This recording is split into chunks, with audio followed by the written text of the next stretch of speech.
हाँ जी मेरे प्यारे भाई और बहनों, उम्मीद करता हूं आप सब बहुत अच्छे होंगे। इस वीडियो के अंदर आपको शेयर कैपिटल एंड डिबेंचर यानी कि कंपनीज एक्ट का जो चैप्टर नंबर 4 है उसका डिटेल्ड रिवीजन मिलेगा along with the section revision. और इस पूरे रिवीजन के बाद इसमें आपको मैं एक ब्लूप्रिंट भी दूंगा, जिस ब्लूप्रिंट में आपको यह बताएगा कि इस पूरे बड़े से चैप्टर में कौन से सेक्शन आपको एग्जाम के लिए पढ़ने और कौन से सेक्शन आपको आप छोड़ सकते हो। मैं बताना चाहता हूं ये हमारी क्लास का एक डेली रूटीन होता है। जब भी हम कोई सा भी चैप्टर खत्म करते हैं तो हम उस चैप्टर को खत्म करने के बाद पूरा एक बार उस चैप्टर को रिवाइज करते हैं। तो जैसे कि हमारी क्लास में ऐसा कंसेप्ट है कि आज मैंने अगर 3 सेक्शन पढ़ाए हैं और फिर मैं कल 3 सेक्शन पढ़ाया, तो तीसरे दिन हम पहले पूरे इस 6 सेक्शन को रिवाइज करते हैं और उसके बाद आगे बढ़ते हैं। अब मान लो तीसरे दिन में हमने 3 सेक्शन पढ़ाए, टोटल 9 सेक्शन हो गए, तो चौथे दिन हम पूरे 9 सेक्शन को रिपीट करेंगे और उसके बाद आगे पढ़ेंगे। और ये हमारी पूरी क्लास का चलन है, स्टार्टिंग से लेके एंड तक की क्लासेस का। और ये क्यूमुलेटिव रिवीजन के साथ जब चैप्टर खत्म हो जाता है तो हम उस चैप्टर का पूरा एक रिकैप करते हैं। तो जैसे हमने अपनी रेगुलर क्लास में चैप्टर नंबर 4 को नई नई करके क्यूमुलेटिव रिवीजन कर करके 10 बार रिवाइज किया होगा, और आज फाइनली हमने उस चैप्टर 4 को, क्योंकि काफी बड़ा है, तो उसका पूरा एक रिवीजन सेशन लिया। तो इस 2 घंटे के अंदर आपको पूरा डिटेल के अंदर चैप्टर 4 का रिवीजन मिलेगा। साथ में इस चैप्टर के बाद ब्लूप्रिंट मिलेगा। हम हर चैप्टर के बाद एक ब्लूप्रिंट देते हैं कि भाई ये तो पढ़ लिया आपने पूरा जो आपके सिलेबस में है, अब आपको एग्जाम के पॉइंट ऑफ व्यू से क्या चीजें ध्यान पे रख के जानी और क्या चीजें छोड़नी है, तो वो ब्लूप्रिंट भी आपको मिलेगा। और लास्ट में राइटिंग प्रैक्टिस एक क्वेश्चन का, कि हाँ भाई कि सेक्शन चैप्टर नंबर 4 पे जितने भी क्वेश्चन आते हैं हमने राइटिंग प्रैक्टिस तो रेगुलर क्लास में की हुई है, साथ साथ में इस रिवीजन के बाद भी हमारा एक क्वेश्चन जो रह गया था उसकी हमने राइटिंग प्रैक्टिस भी की है कि भाई एग्जाम में इसको कैसे लिखना रहता है। तो हमारे हर क्लास का यही चलन है, हम जो भी रेगुलर क्लास करते हैं क्यूमुलेटिव रिवीजन के बाद उसका ब्लूप्रिंट, साथ साथ में क्लास पे राइटिंग प्रैक्टिस चलती रहती है। ट्रस्ट में सेक्शन के साथ सब सेक्शन के साथ आपको सारी चीजें याद हो जाएगी अगर आपने थोड़ा भी इसको अच्छे से पढ़ा होगा। हम अपनी रेगुलर क्लास में पूरी चीजें बेयर एक्ट के हिसाब से पढ़ते हैं, कितने सबसेक्शन है, कौन सा सबसेक्शन क्या बोलता है, एक लॉ को जो सही तरीका होता है ना पढ़ने का, वैसा पढ़ते हैं। तो वीडियो आपको इस चैप्टर का मैं यहाँ पे अवेलेबल करा रहा हूँ, बाकी के चैप्टर्स के भी हमारे ऐसी रिविजन है। हम क्योंकि वो अपने रेगुलर स्टूडेंट्स के लिए करते हैं, ये सारे लेक्चर हम पब्लिक नहीं कर सकते। ये वाले लेक्चर जो है, ये वाला जो चैप्टर है, इसकी बहुत ज्यादा डिमांड थी कि सर एटलीस्ट ये वाले को आप यूट्यूब पे डाल दीजिएगा, टाइम स्टैम्प के साथ डाल दीजिएगा, ताकि ये बड़ा वाला जो चैप्टर है हमारा आसानी से हो जाए। तो ये एक रिवीजन लेक्चर मैं आपके सामने पेश कर रहा हूं, बताइएगा आपको ये कैसा लग रहा है। मेरे वीडियो खत्म होने के बाद ये लेक्चर शुरू होगा। मैं वेट कर रहा हूं आपके कमेंट का कि भाई लेक्चर कैसा लगा, और वीडियो को स्टार्ट करने से पहले लाइक कर दीजिए, चैनल में नहीं हो तो सब्सक्राइब कर दीजिए। Thank you so much, take care, bye bye, enjoy the lecture. Very good morning all of you. आज संडे के इस पावन उत्सव में हम रिवाइज करने वाले हैं पूरे के पूरे चैप्टर अब तक जो हम पढ़े हैं। आपका संयोग होगा तो पढ़ के आए हो आप लोग, कुछ भी नहीं पढ़ के आए हो बहुत आगे जाओगे तुम लोग। देखो चैप्टर नंबर 4 से हम शुरुआत करेंगे, जो ताजा ताजा हमने क्या किया है खत्म, एकदम प्यार मोहब्बत से रिवाइज करेंगे, साथ साथ में सारी चीजें याद कर लेना, यहीं पे डन एंड डस्टेड कर देंगे। चैप्टर का नाम बोलेंगे क्या है, share capital and debentures. Everybody, तो शेयर कैपिटल एंड डिवेंचर्स, साथ में रूल क्या चलेगा, द कंपनीज ब्रैकेट में share capital and debentures rules bracket close 2014। पहले तो सबसे पहले सेक्शंस रिवाइज कर लेंगे फटाफट। अच्छा, फॉर्म कौन सा चलता है इसमें, एसएच वाला फॉर्म चलता है। तो हम जोड़े बनाते जाते हैं। सबसे पहले हमने जो बायबैक से संबंधित प्रोविजन पढ़े थे, सबसे पहले सेक्शन नंबर 68 कि भाई कंपनी बायबैक कर सकती है। 67 बोलता है prohibition on purchase of its own share by company, ऐसे ही बोलता है क्या, गुड। तो 68 हुआ, 67 हुआ, फिर हमारे पास है सेक्शन नंबर 70 क्या कहता है, कुछ ऐसी सरकमस्टांसेस है जहां पे हम बायबैक करने देने वाले नहीं है। तो ये 3 तो हो गए किसके संबंध में, बायबैक के संबंध में। फिर हम इशू के संबंध में गए थे, किसके संबंध में, इशू में बोनस इशू भी होता है। सेक्शन बोलेंगे कौन सा है, 63। कौन सा सेक्शन है, बोनस इशू का, किसका है, बोनस इशू का। उसके बाद हमारे पास क्या है, 54, ये किसका, स्वेट इक्विटी शेयर। 54 में स्वेट इक्विटी शेयर इशू करने की लीगल फॉर्मेलिटी दी है। स्वेट इक्विटी शेयर क्या होता है, ये सेक्शन 2 क्लॉज नंबर 88 में दिया है। तो सेक्शन 2 क्लॉज नंबर 88 में स्वेट इक्विटी शेयर की डेफिनेशन, 54 में लीगल रिक्वायरमेंट। आगे बढ़ते हैं तो आता है अपने पास सेक्शन नंबर 53, क्या बात करता है, discount, prohibition on company to issue shares at discount. पक्की बात है। तो एक हो गया बोनस इशू, एक हो गया issue of sweat equity share, एक हो गया issue of shares at discount, एक आता है हमारे पास right issue, further issue of share capital. क्या इशू के इतने ही है, सारी चीजें इतने ही है। फिर हमारे पास कुछ मिसलिनियस सेक्शन है। क्या है, मिसलिनियस सेक्शन। मिसलिनियस इतने फालतू जिसकी कोई सीमा नहीं है, जैसे 49, फिर है 50 और फिर है 51। 49 बोलता है क्या होना चाहिए, यूनिफॉर्म कॉल होना चाहिए, यानी कि कंपनी अगर किसी एक क्लास ऑफ शेयर्स में कॉल कर रही है, वो कॉल यूनिफॉर्म होना चाहिए, यानी कि उन सारे शेयर्स में कॉल होना चाहिए। ऐसा नहीं कि भाई इस 1 लाख शेयर में 20,000 वाले तो मेरे घर वाले हैं, तो 80,000 में कॉल कर लेता हूँ, 20,000 का तो पैसा कभी भी आ जाएगा, ऐसा करना। 50 कह रहा है कि आप कॉल्स इन एडवांस ले सकते हो क्या, बोले हाँ, अगर आर्टिकल में पावर है तो आप कॉल्स इन एडवांस ले सकते हो। 51 अपने को कहता है क्या, डिविडेंड। तो बोले वैसे तो जनरली नॉमिनल वैल्यू में पे कर दिया जाता है, लेकिन अगर कंपनी अपने आर्टिकल में लिखी कि हम proportionate to paid up value पे करेंगे, तो आप प्रोपोर्शनेट में पे कर सकते हो। पक्की बात है। 49, 50, 51 कुछ मिसलिनियस सेक्शन में आपको और इसी में ही लगवा देता हूं। सेक्शन नंबर 44 याद आ रहा है क्या, 44 ट्रांसफरेबल होंगे शेयर, याद आ रहा है। अरे जो शेयर्स है वो मूवेबल प्रॉपर्टी है, कुछ याद आ रहा है। शेयर्स क्या है, मूवेबल प्रॉपर्टी है, ट्रांसफरेबल होंगे गुड्स की तरह। एक 45 है, 45 बोलता है क्या होना चाहिए, नंबर होना चाहिए। क्या होना चाहिए, नंबर का मतलब है कि शेयर सर्टिफिकेट में, हर सर्टिफिकेट में डिस्टिंक्टिव नंबर होना चाहिए। डिस्टिंक्टिव नंबर का मतलब हर शेयर में एक अलग नंबर होगा, लेकिन जो डिपॉजिटरी होगा, अरे जो डिपॉजिटरी है, डिपॉजिटरी के पास आपने अगर कोई शेयर्स रखे हुए हैं, तो उधर उसको अलग से नंबर करने की जरूरत नहीं है। 44, 45 नहीं पढ़ाया हूं क्या मैं तुमको, अरे पढ़ाया हूं मेरे लालो। शुरू होते ही क्या हो जाता है, खत्म हो जाता है। ध्यान से समझ के लेना 44 और 45 को। तो ये देखो सेक्शन नंबर 44 और सेक्शन नंबर 45 शुरू होते ही खत्म है। कहता है कि जो शेयर्स हैं और क्या हैं, डिवेंचर हैं, ये मूवेबल प्रॉपर्टी होने वाले हैं। अरे जब हमने फाउंडेशन में गलती से गुड्स का डेफिनेशन पढ़ा होगा तो उसमें भी आता था, goods means every kind of movable property other than actionable claim and money and includes shares and stock. वहीं पे ही बोल दिया था कि गुड्स क्या है, मूवेबल प्रॉपर्टी है। तो एक जैसे मूवेबल प्रॉपर्टी ट्रांसफर होती, वैसी शेयर और डिवेंचर भी क्या होंगे, ट्रांसफर। बोले उसी मैनर में ट्रांसफर होंगे जैसे आर्टिकल पे लिखा है। प्राइवेट कंपनी है तो रिस्ट्रिक्टेड ट्रांसफर, पब्लिक कंपनी है फ्रीली ट्रांसफरेबल एवरीबॉडी। फिर कह रहा है आपके हर शेयर सर्टिफिकेट में क्या होना चाहिए, एक डिस्टिंग्विश नंबर होना चाहिए। डिस्टिंग्विश का मतलब, कंपनी में मान लो टोटल 100 शेयर है, उसमें सर्वेश काकड़े कितना लेके रखा है, 20, तो लिखा रहेगा शेयर नंबर 1 से लेके शेयर नंबर 20 किसके नाम पे, सर्वेश काकड़े के नाम पे। 21 से फलाने शेयर फलाने के नाम से, उसको बोलते हैं नंबरिंग ऑफ शेयर। तो क्या मैं कह सकता हूं ये भी हमारे मिसलिनियस सेक्शन ही हो गए, कोई काम के नहीं है। तो सेक्शन नंबर 49 जो बात करता है यूनिफॉर्म बेसिस, 50 बात करता है कॉल्स इन एडवांस, 51 बात करता है डिविडेंड कौन से अमाउंट में पे करोगे, 44 बोलता है मूवेबल है, transferable in a manner given in article, और हर शेयर सर्टिफिकेट में क्या होना चाहिए, डिस्टिंक्टिव नंबर। लेकिन सर जो शेयर हमारे पास किसके पास है, डिपॉजिटरी के पास है। किसके पास है, डिपॉजिटरी, उसका तो कोई फिजिकल एग्जिस्टेंस नहीं है। तो बोले ठीक है, उसमें डिस्टिंक्टिव नंबर की कोई जरूरत नहीं है। क्या तुम मेरे साथ हो, it's just like a note. Currency note है, हर करेंसी नोट जो फिजिकल है सब में क्या, एक अलग सीरीज ऑफ नंबर है।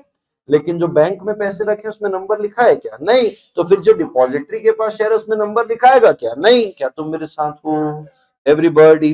तो 49 हुआ यूनिफॉर्म बेसिस पे, 50 बोल रहा है कॉल्स इन एडवांस, 51 कह रहा है कि आप डिविडेंड जनरली तो नॉमिनल में पे करोगे, लेकिन अगर आपके आर्टिकल पे लिखा है कि प्रोपोर्शनेट वैल्यू में पे करना है तो प्रोपोर्शनेट वैल्यू में पे करेंगे। 44 कह रहा है शेयर जो है ट्रांसफरेबल है।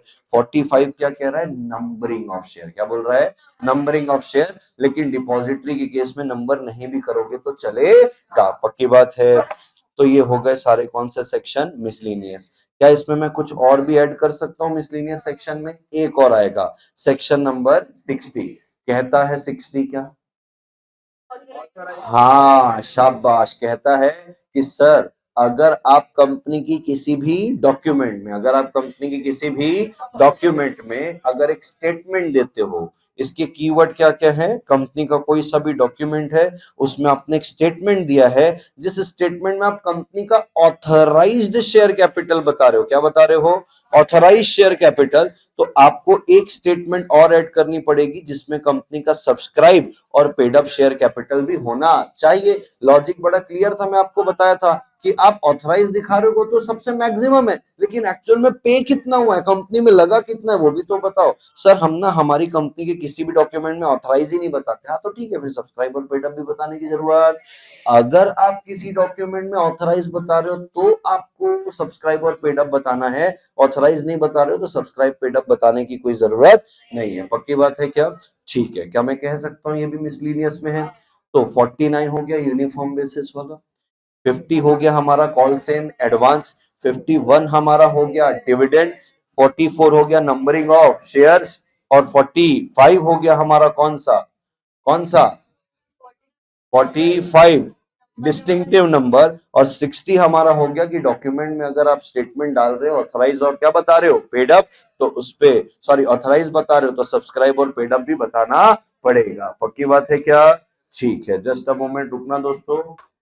हाँ जी मेरे प्यारे भाई और बहनों, तो हम मिसलिनियस सेक्शन को क्या कर रहे थे, रिवाइज। 49 हमको क्या बोलता है, यूनिफॉर्म बेसिस पे कॉल करना है। 50 क्या अपने को कहता है, कॉल्स इन एडवांस ले सकते हो अगर आर्टिकल में अथॉरिटी है तो। 51 कहता है वैसे डिविडेंड नॉमिनल वैल्यू में पे होता है, आर्टिकल में डाल दोगे तो आप प्रोपोर्शनेटली भी पे कर सकते हो। 44 इज गुड्स है, वो क्या है, वो गुड्स है, वो ट्रांसफरेबल होगा, जैसे कि कोई गुड्स ट्रांसफर होता है आर्टिकल के हिसाब से ट्रांसफर होगा। 45 कहता है इसमें क्या होगा, नंबर क्या होंगे, डिस्टिंक्टिव नंबर होंगे हर शेयर में, लेकिन अगर कोई शेयर डिपॉजिटरी में है तो उसमें नंबर की जरूरत नहीं है। और 60 कहता है कि यदि आप किसी कंपनी के डॉक्यूमेंट में ऑथराइज शेयर कैपिटल किसी स्टेटमेंट में बता रहे हो तो एक स्टेटमेंट और ऐड करिएगा जिसमें सब्सक्राइब और पेड अप भी डालिएगा। सर हम ऑथराइज नहीं डाल रहे हैं किसी स्टेटमेंट में, कोई बात नहीं, सब्सक्राइब और पेड अप बताने की जरूरत नहीं है। ये सारे कौन से सेक्शन हो गए, मिसलिनियस कैटेगरी के। और कोई आ सकते हैं क्या इसमें मिसलिनियस कैटेगरी में? 60 नहीं, वो मिसलिनियस 43 में डीवीआर शेयर्स हैं यार, कैसे बात कर रहे हो। चलिए 57 में क्या है, हाँ गुड, 57 एक अपने पास सेक्शन आता है जो कहता है कि अगर आप गलत तरीके से धोखा देके किसी को शेयर्स में इन्वेस्ट करवा रहे हो तो वो फ्रॉड कहलाएगा और आपको कुछ पनिशमेंट है। तो ये भी आ गया किसमें, मिसलिनियस में। और कुछ आएगा मिसलिनियस में? 69 में क्या है, वो सीआरआर है, बट ठीक है उसको मिसलिनियस नहीं बोल सकते, मेन प्रोविजन से ताल्लुकात है उसके, सेक्शन नंबर 55 से 61 से ताल्लुकात है उसके, अरे हाँ की ना, तो अपन उसको मिसलिनियस की कैटेगरी में नहीं डालेंगे। मेरे ख्याल से इतना याद आएगा तो और ऐड कर लेंगे एवरीबॉडी। तो ये हो गए सारे के सारे कौन से, मिसलिनियस।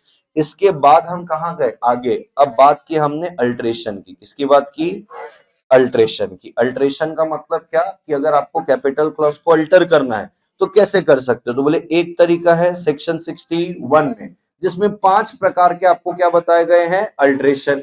बोले आपको उनमें से कुछ भी नहीं करना है, आपको रिडक्शन करना है। क्या करना है, रिडक्शन। तो रिडक्शन अगर करना है वो भी तो एक अल्ट्रेशन ही है, हाकि ना, तो वो क्या कहलाएगा, रिडक्शन ऑफ शेयर कैपिटल। अब बोलता है जब सेक्शन 61 लगता है ना तो साथ में सेक्शन नंबर 64 भी लगता है। 64 क्या बोलता है, आपने 61 के ए से लेके ई तक में कोई सा भी मोड चूज किया किसका, अल्ट्रेशन का, तो उसकी जानकारी SH7 में किसको देनी होती है, आरओसी को। कितने दिन में, 30 दिन के अंदर, पक्की बात है क्या, 30 डेज के अंदर आप जानकारी दोगे। एक तो इसकी दोगे, एक जानकारी आप देते हो सेक्शन 62 के अंदर जो राइट इशू वाला है उसका सब सेक्शन नंबर 4, जिसपे गवर्नमेंट ऑर्डर कर रही है कि हमारे लोन और हमारे डिबेंचर को कन्वर्ट करो किस पे, शेयर्स पे। अरे हाँ, भले कन्वर्जन का टर्म हो चाहे ना हो, और उसकी वजह से सबसेक्शन नंबर 6 के अंदर deemed authorise share capital increase और डीम्ड अल्टर हो रहा है, तो भी आपको सेक्शन 64 बोलता है कि इसकी भी जानकारी आप एसएच 7 में किसको दोगे, आरओसी को दोगे। विद इन कितना दोगे, 30 डेज दोगे। क्लियर है यहां तक की चीजें। तो 61 में अल्ट्रेशन है, 66 में रिडक्शन है, और 64 तीन बातें बोलता है, एक 61 की, एक 62 की, और एक बोलता है रिडम्पशन ऑफ प्रेफरेंस शेयर की, कि इन तीन सिचुएशन में आपको एसएच 7 आरओसी के पास फाइल करना है विद इन 30 डेज। और अल्ट्रेशन अगर कर रहे हो तो along with the Altered copy of MOA करना है। पक्की बात है। तो ये तीन सेक्शन किसके हो गए, अल्ट्रेशन के। फिर हमने ना कुछ बातें की है शेयर सर्टिफिकेट से संबंध, किसके संबंध में, शेयर सर्टिफिकेट। तो शेयर सर्टिफिकेट के संबंध में कितने सेक्शन पढ़े, एक तो पढ़ा सेक्शन नंबर 46 नहीं पढ़ा, हाँ तो 46 पहले बोलेंगे ना। तो 46 क्या है, शेयर सर्टिफिकेट कौन से फॉर्म में रहता है, SH1 में। उसके बाद क्या रहता है 56 बात करता है transfer and transmission of shares की, कि भाई अगर वॉलेंट्री ट्रांसफर करना चाहते हो या कोई मर गया है ट्रांसमिशन कराना चाहते हो तो क्या होता है। तो 46 में शेयर सर्टिफिकेट, 56 में ट्रांसफर और ट्रांसमिशन, 58 बोलता है कि आपने ट्रांसफर और ट्रांसमिशन के लिए पत्रबाजी की है कंपनी के साथ, SH4 भेजा है, लीगल इंटीमेशन भेजा है, लेकिन कंपनी रिफ्यूज कर रही है। क्या कर रही है, रिफ्यूज कर रही है कि हम तुम्हारे ट्रांसफर और ट्रांसमिशन को रजिस्टर नहीं करेंगे, तो कंपलसरी नोटिस के प्रावधान है। फिर 59 बोलता है मान लीजिए रजिस्टर ऑफ मेंबर में कोई गलती हो गई है, जो व्यक्ति मेंबर नहीं है उसको मेंबर बना दिया गया है, जो था उसको हटा दिया गया है, ट्रांसफर ट्रांसमिशन में अननेसेसरी डिले हो रहा है, तो एनसीएलटी के पास चले जाएंगे अपील में, फिर एनसीएलटी करके करवा देगी सारा काम। तो 46, 56, 58 और 59, इसमें आपने एक कंसेप्ट और पढ़ा है, बोलो क्या, बोलो क्या, हाँ वेरी गुड, इसमें आपने क्या पढ़ा है, फॉर्जरी पढ़ा है। सर इसका कोई सेक्शन नहीं है, ये प्रैक्टिकल केस लॉ से इवॉल्व हुआ है कि मान लीजिए अगर कोई शेयर सर्टिफिकेट में फर्जी सिग्नेचर करके उसको क्या करवा लिया जाता है, ट्रांसफर करवा लिया जाता है, वो नल एंड वॉइड है। क्या है बोलो, null and void. Null and void यानी कि माना ही नहीं जाएगा कि ट्रांसफरर ने अपने शेयर ट्रांसफर किए, आज भी उसकी ओनरशिप वहीं के वहीं रहेगी। पक्की बात है। तो ये आपने पढ़ लिया किसके संबंध में, फॉर्जरी के संबंध में। एवरीबॉडी यहां तक की चीजें क्लियर है। इसके बाद कहां बढ़े थे हम लोग, सेक्शन नंबर 72, करेक्ट जा रहे हो।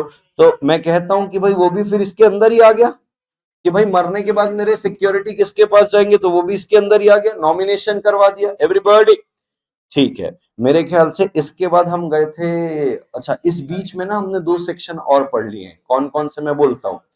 एक हमने पढ़ लिया है सेक्शन नंबर 69, अरे हाँ सेक्शन 69, और एक हमने पढ़ा है सेक्शन नंबर 52।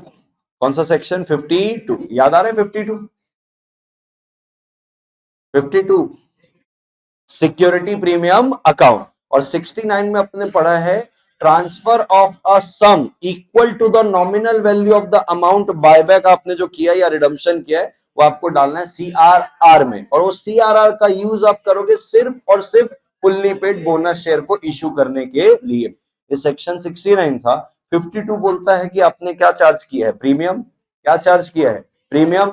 तो बोल रहा है वो प्रीमियम का आप इस्तेमाल कहां करोगे, एंड यूज क्या है, यूटिलाइज किधर करोगे, बोले वो प्रीमियम को। तो बोले वो प्रीमियम को हम लगा देंगे प्री मिलिनरी एक्सपेंस को राइट ऑफ करने के लिए, आपका बायबैक के लिए, आपका बोनस शेयर इश्यू करने के लिए, अंडर राइटिंग को जो कमीशन दी उसके लिए, रिडम्पशन ऑफ डिवेंचर के लिए, रिडम्पशन ऑफ प्रेफरेंस शेयर के लिए, या premium on redemption of preference share के लिए। 5-6 यूज है उसके। तो बोनस वाला तो हमको पता है, बायबैक वाला तो हमको पता है, अंडर राइटिंग कमीशन वाला भी पता है, प्री मिलियनरी एक्सपेंस भी पता है, रिडम्पशन भी पता है, प्रेफरेंस का हो चाहे किसका हो, डिबेंचर का। ये है सेक्शन नंबर कौन सा, 52। क्लियर है। इसके बाद हम थोड़ा सा आगे बढ़ते हैं और अब हम जाते हैं शेयर कैपिटल के संबंध में। किधर जाते हैं, शेयर कैपिटल के संबंध में अपन ने जो सेक्शन पढ़े बेटा, सबसे पहला पढ़ा है सेक्शन नंबर 43, जो बात करता है काइंड्स ऑफ शेयर कैपिटल की। कहता है कि दो प्रकार के शेयर कैपिटल होते हैं, एक इक्विटी और एक प्रेफरेंस। प्रेफरेंस तभी होगा जब इक्विटी होगा, क्योंकि preference is those shares which are having preference over equity. दो चीज में प्रेफरेंस है, एक तो रीपेमेंट ऑन वाइंडिंग अप में और एक डिविडेंड का। अरे हाँ कि ना। 43 के बाद हमने 47 पढ़ा। 47 बोलता है कि वोटिंग राइट, इक्विटी है हर मैटर में वोटिंग राइट मिलेगी, प्रेफरेंस है हर मैटर में मिलने वाला नहीं है, समझेंगे। तो 43 हुआ, 47 हुआ, और क्या पढ़े थे इसके बाद? हाँ जी, 71 तो लास्ट में पढ़े थे। कहा 48। 48 बोलता है वेरिएशन। क्या बोलता है? Variation of share holders right, कि शेयर होल्डर के राइट को अपने को क्या करना है? वेराय करना है। तो सेक्शन नंबर अपने पास क्या आता है? 48। 48 के बाद बेटा हमने पढ़ा है सेक्शन नंबर 55। 55 बात करता है issue and redemption of preference share. क्या करता है बोलो? Issue and redemption of preference shares. पक्की बात है। और उसके बाद हम शेयर कैपिटल के अंदर ही लिख ले रहे हैं इसको।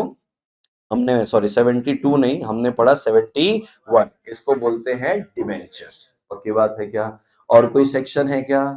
नहीं। कुछ होगा भी, और जो मैंने नहीं लिखवा है यानी कि वो आपके सिलेबस का नहीं है। इतना हमने पूरे सेक्शन को पढ़ के लिया हुआ है। पक्की बात है क्या एवरीबॉडी दोस्तों?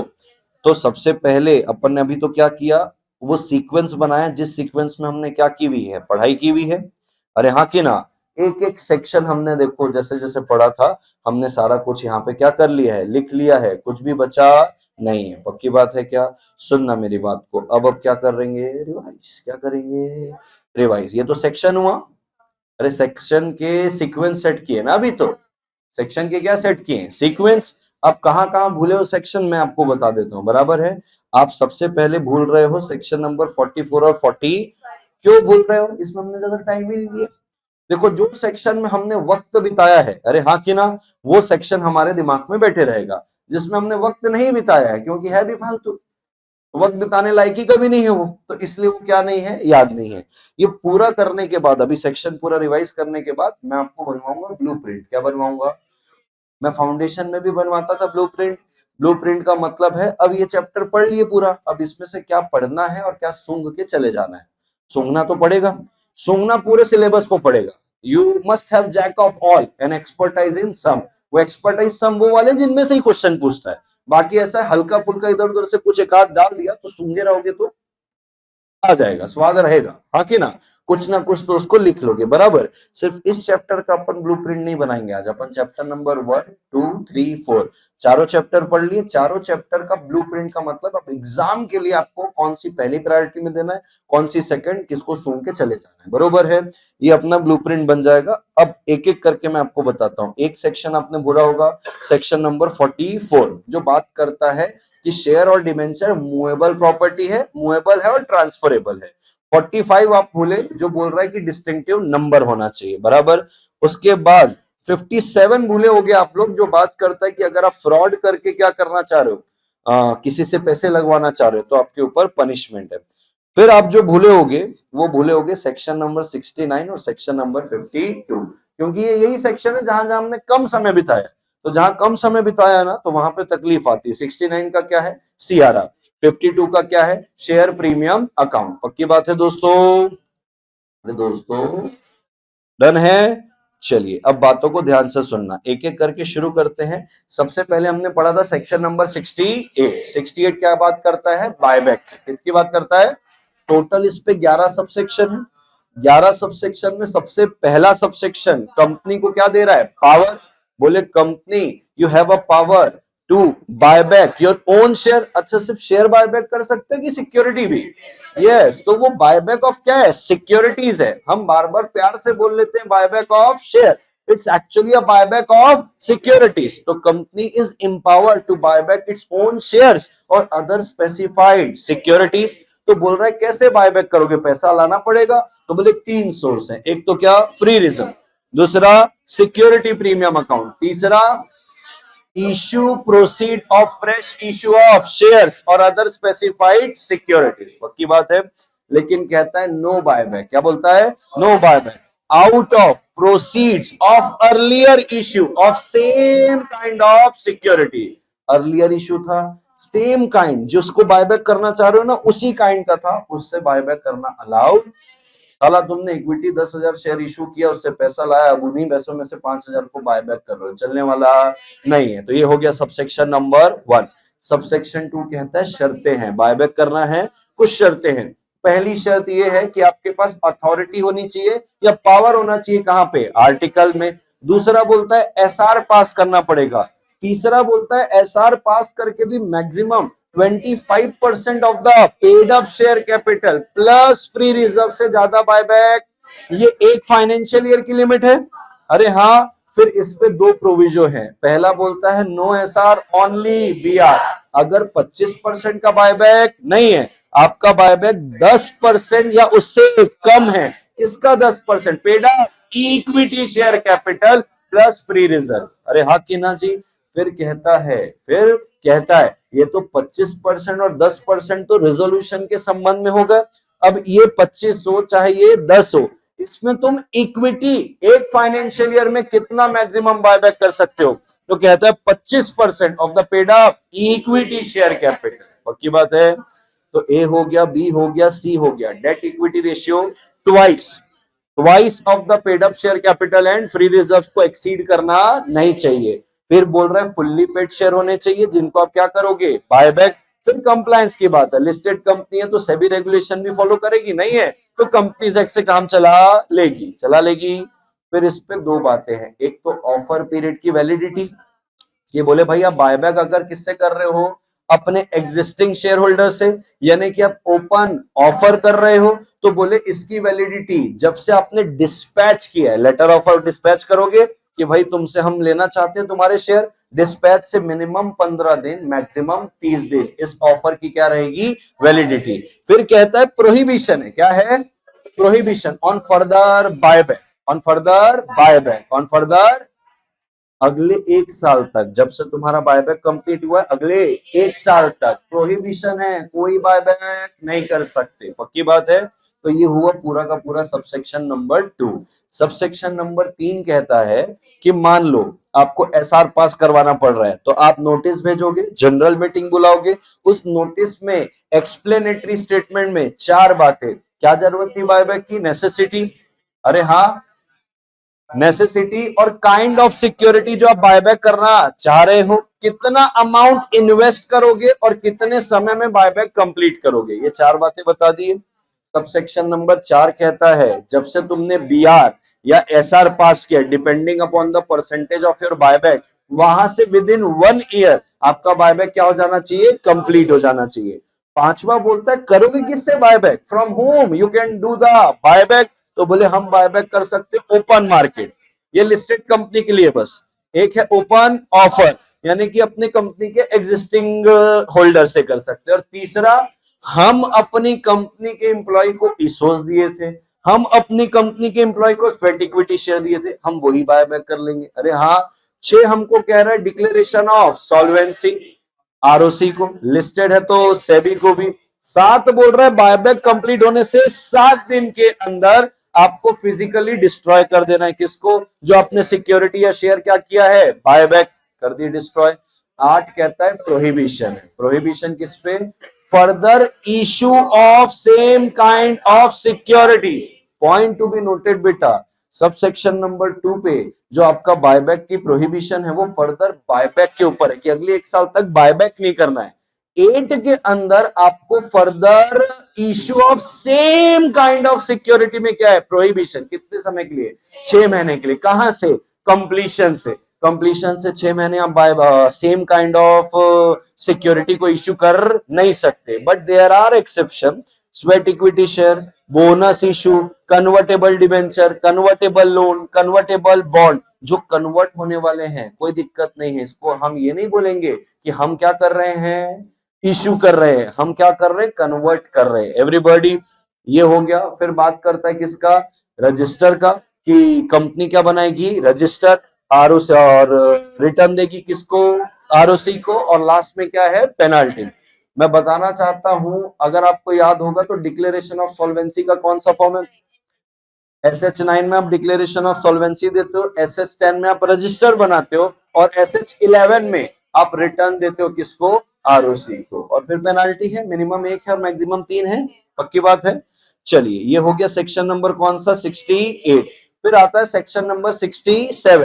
67 बोलता है no company shall buy its own shares, हाँ कि ना, चाहे प्राइवेट हो चाहे क्या हो पब्लिक।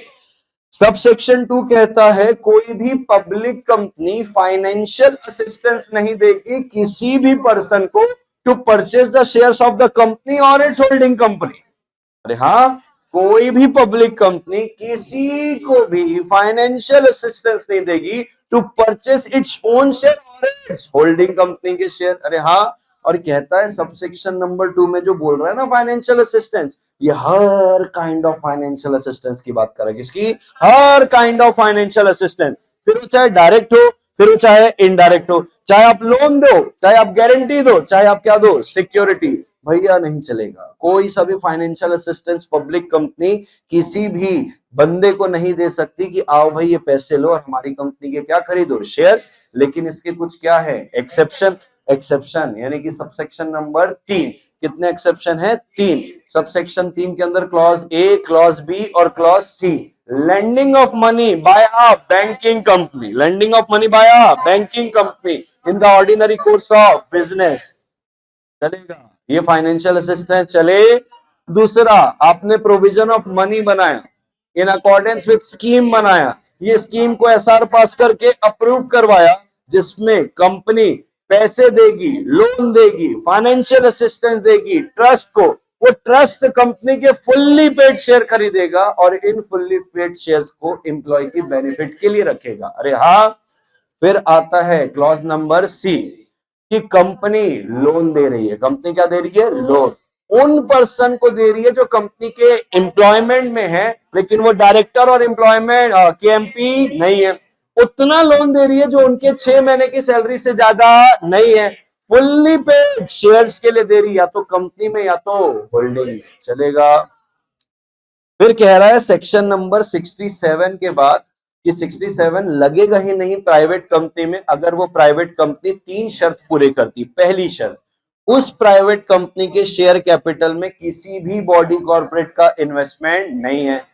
उस प्राइवेट कंपनी का लोन किसी फाइनेंशियल इंस्टीट्यूशन, किसी बैंक से, किसी बॉडी कॉर्पोरेट से, इन 2 लिमिट के कम से भी कम है। क्या 2 लिमिट है? पेड अप शेयर कैपिटल का ट्वाइस या 50 करोड़, दोनों में से जो भी कम, इससे भी उसका लोन होना चाहिए कम, और इन लोन का डिफॉल्ट नहीं होना चाहिए। तो इस प्राइवेट कंपनी के ऊपर सेक्शन 67 ही नहीं लगेगा। फिर वो डायरेक्टर को लोन दे, चाहे केएमपी को लोन दे, चाहे पार्टली पेड के लिए दे, चाहे 6 महीने की सैलरी से ज्यादा के लिए दे, वो जो करना चाहे वो कर सकती है, क्योंकि उसके ऊपर सेक्शन 67 ही लगता नहीं है। 68 हुआ, 67 हुआ, अब हम जा रहे हैं किस पे? 70 में। 70 कह रहा है प्रोहिबिशन ऑन बायबैक।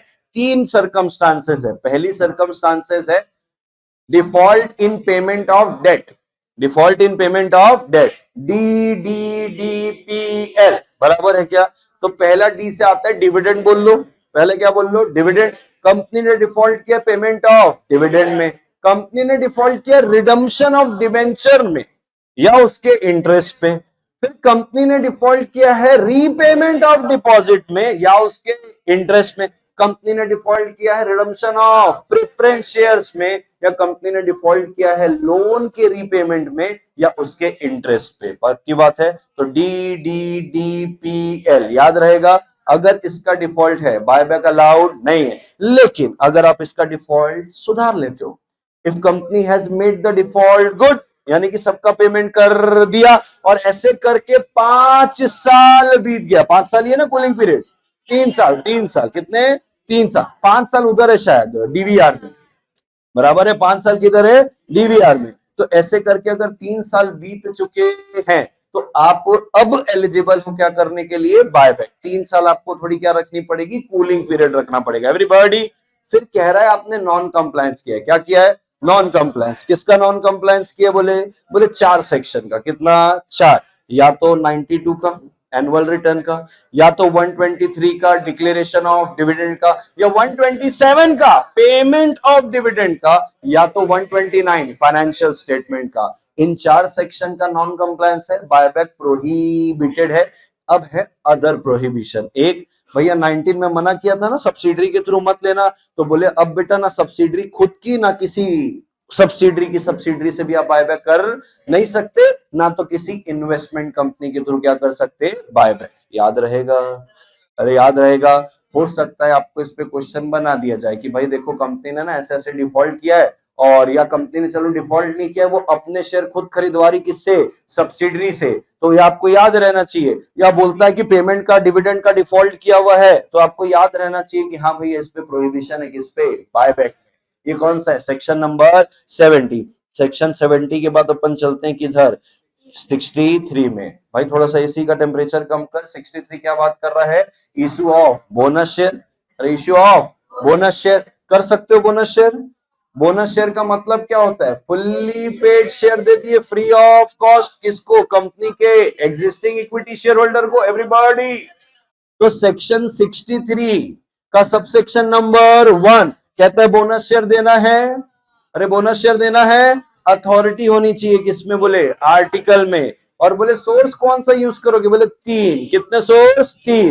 बोले एक तो फ्री रिजर्व, दूसरा सिक्योरिटी प्रीमियम अकाउंट, और तीसरा कैपिटल रिडम्पशन रिजर्व अकाउंट।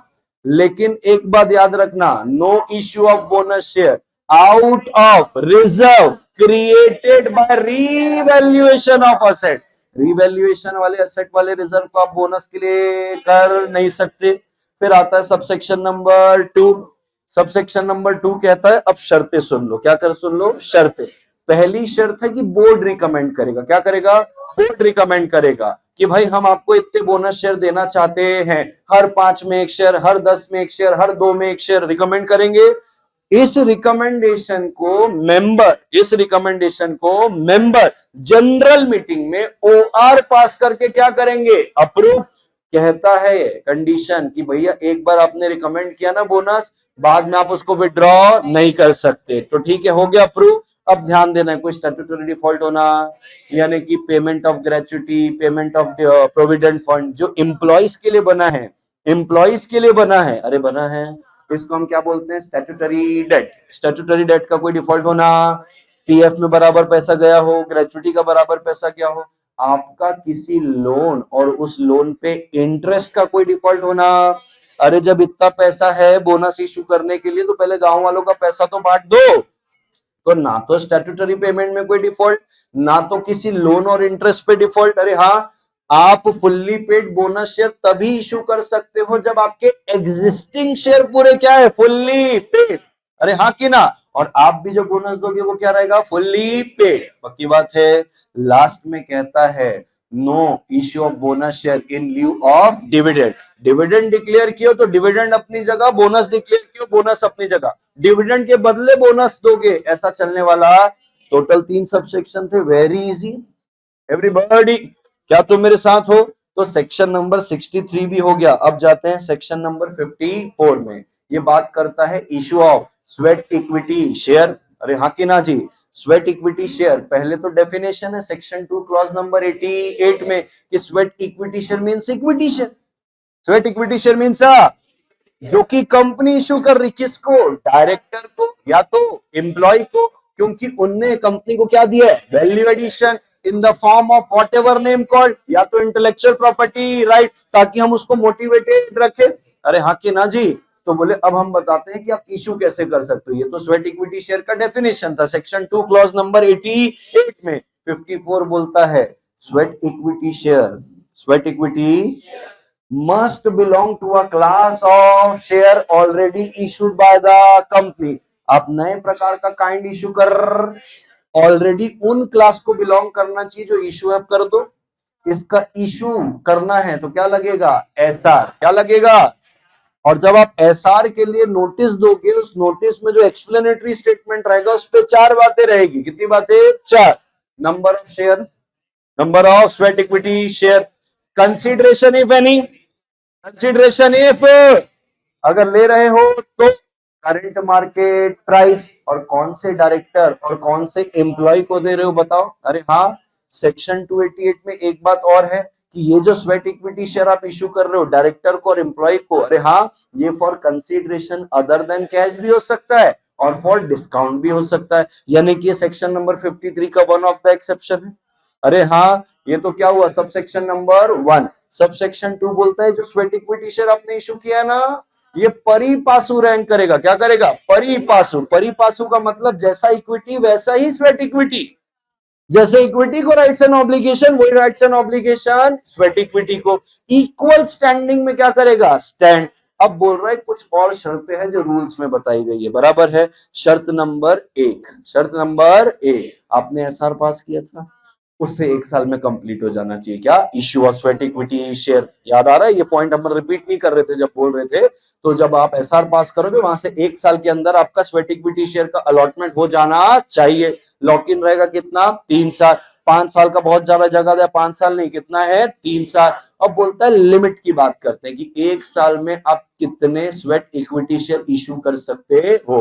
तो कहता है कंपनी एक फाइनेंशियल ईयर में, कंपनी एक फाइनेंशियल ईयर में not more than 15% of the existing paid up equity share capital, या 5 करोड़, दोनों में से जो भी, इससे ज्यादा स्वेट इक्विटी शेयर इशू कर।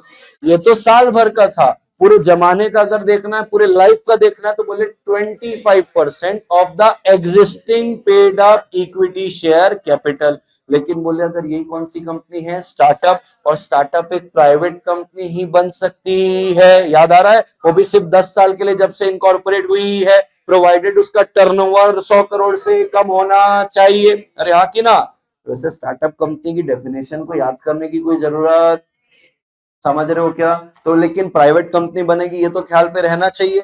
और 10 साल के लिए कहां से? इनकॉर्पोरेशन से 10 साल। तो बोले स्टार्टअप कंपनी के लिए ना 50%, और भी 50 पेड अप इक्विटी का नहीं, पेड अप कैपिटल का कितना है? 50%। एवरीबॉडी दोस्तों क्लियर है यहां तक? तो सेक्शन 63 हो गया, सेक्शन 54 हो गया, सेक्शन नंबर 53 अपने को कहता है issue of shares at discount.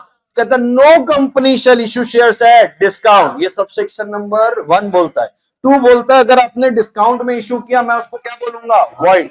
और 3 बोलता है अगर डिस्काउंट में शेयर इशू करके पैसे उठाए हैं, ये पूरा पैसा 12% के इंटरेस्ट के साथ वापस करना, और मिनिमम कितनी फाइन है? 1 और 3, ऐसे ही कुछ है, ऐसे फाइन भी लगेगी। लेकिन इसका आता है सबसेक्शन 2A। सबसेक्शन 2A कहता है कि आपने लोन लिया था कंपनी, बोले हाँ। आपने डिबेंचर लिया था कंपनी, बोले हाँ। अब आप उस लोन और डिबेंचर को डेट रीस्ट्रक्चरिंग स्कीम, यानी कि डेट को आप रीस्ट्रक्चर करके क्या बना रहे हो? Share in accordance with guidelines of RBI, तो डिस्काउंट में इश्यू कर सकते हो। यानी कि सर सेक्शन 53 के कुल 2 एक्सेप्शन है, एक स्वेट इक्विटी शेयर और एक दूसरा conversion of loan debenture in accordance with debt restructuring scheme, कर सकते हो। तो सेक्शन नंबर क्या हो गया? 53। 53 के बाद जाते हैं 62। 62 बोलता है आप कंपनी हो, आप शेयर कैपिटल वाली कंपनी हो, आप फर्दर इश्यू ऑफ शेयर ला रहे हो, बोले हाँ। तो आपको ये फर्दर इश्यू ऑफ शेयर पहले देना पड़ेगा एग्जिस्टिंग इक्विटी शेयर होल्डर को। एवरीबॉडी, तो section 62 subsection number 1, company हो, शेयर कैपिटल वाली हो, further issue of share capital ला रही हो, you must offer this further issue of share to clause A. To clause A is existing equity share holder of the company. बोले कैसे? बोले letter of offer देंगे। क्या देंगे? Letter of offer. और लेटर ऑफ ऑफर में 4 बातें बताएंगे। कितनी बातें? 4। कि भाई मिनिमम 15, मैक्सिमम 30 दिन के लिए आपका ऑफर क्या है? ओपन है। अरे है, मिनिमम 15, मैक्सिमम 30 दिन के लिए ऑफर ओपन है। दूसरा स्टेटमेंट, अगर आपने इस 15 और 30 दिन में ना तो हाँ बोला, ना तो ना बोला, यानी कि ना एक्सेप्ट किया, ना क्या किया? डिक्लाइन किया। योगेश रुक कहां जा रहा है? ना एक्सेप्ट किया, ना क्या किया? डिक्लाइन किया, डीम्ड डिक्लाइन माना जाएगा। क्या माना जाएगा? डीम्ड डिक्लाइन माना जाएगा। ये दूसरी बात। तीसरी बात, एक स्टेटमेंट रिनाउंस कर सकते हो। A shareholder has a right to renounce its share unless the right is restricted in the articles। और चौथा स्टेटमेंट, भैया आपने नहीं लिया, बचे कुछ रिमेनिंग शेयर जो है ना, रिमेनिंग शेयर वो बोर्ड ऑफ डायरेक्टर क्या करेंगे? डिस्पोज। क्या करेंगे? डिस्पोज। ऐसे डिस्पोज करेंगे जो शेयर होल्डर और कंपनी को नुकसानदायक, डिसएडवांटेजियस ना हो। पक्की बात है। तो section 62 subsection number 1, company हो, शेयर कैपिटल वाली हो, further issue of share capital कर रहे हो, सबसे पहले clause A existing equity shareholder को दो, 4 बातें बताओ। ऑफर कितने समय के लिए है, नहीं लोगे तो डीम डिक्लाइन माना जाएगा, रिनाउंस कर सकते हो अगर आर्टिकल में प्रोहिबिटेड नहीं हो, बचे वाले शेयर फिर अपने हिसाब से हम देखेंगे क्या करना है। एवरीबॉडी, क्लॉज बी बोलता है नहीं देना है इनको, एग्जिस्टिंग वालों को, एम्प्लॉय को देना है, एम्प्लॉय को देना है। प्राइवेट कंपनी है तो ओआर, बाकी कंपनी है तो ऐसा। बोले ना एम्प्लॉय को देना है ना एग्जिस्टिंग को देना है, सीधा बाहर वाले को देना है ऐसा।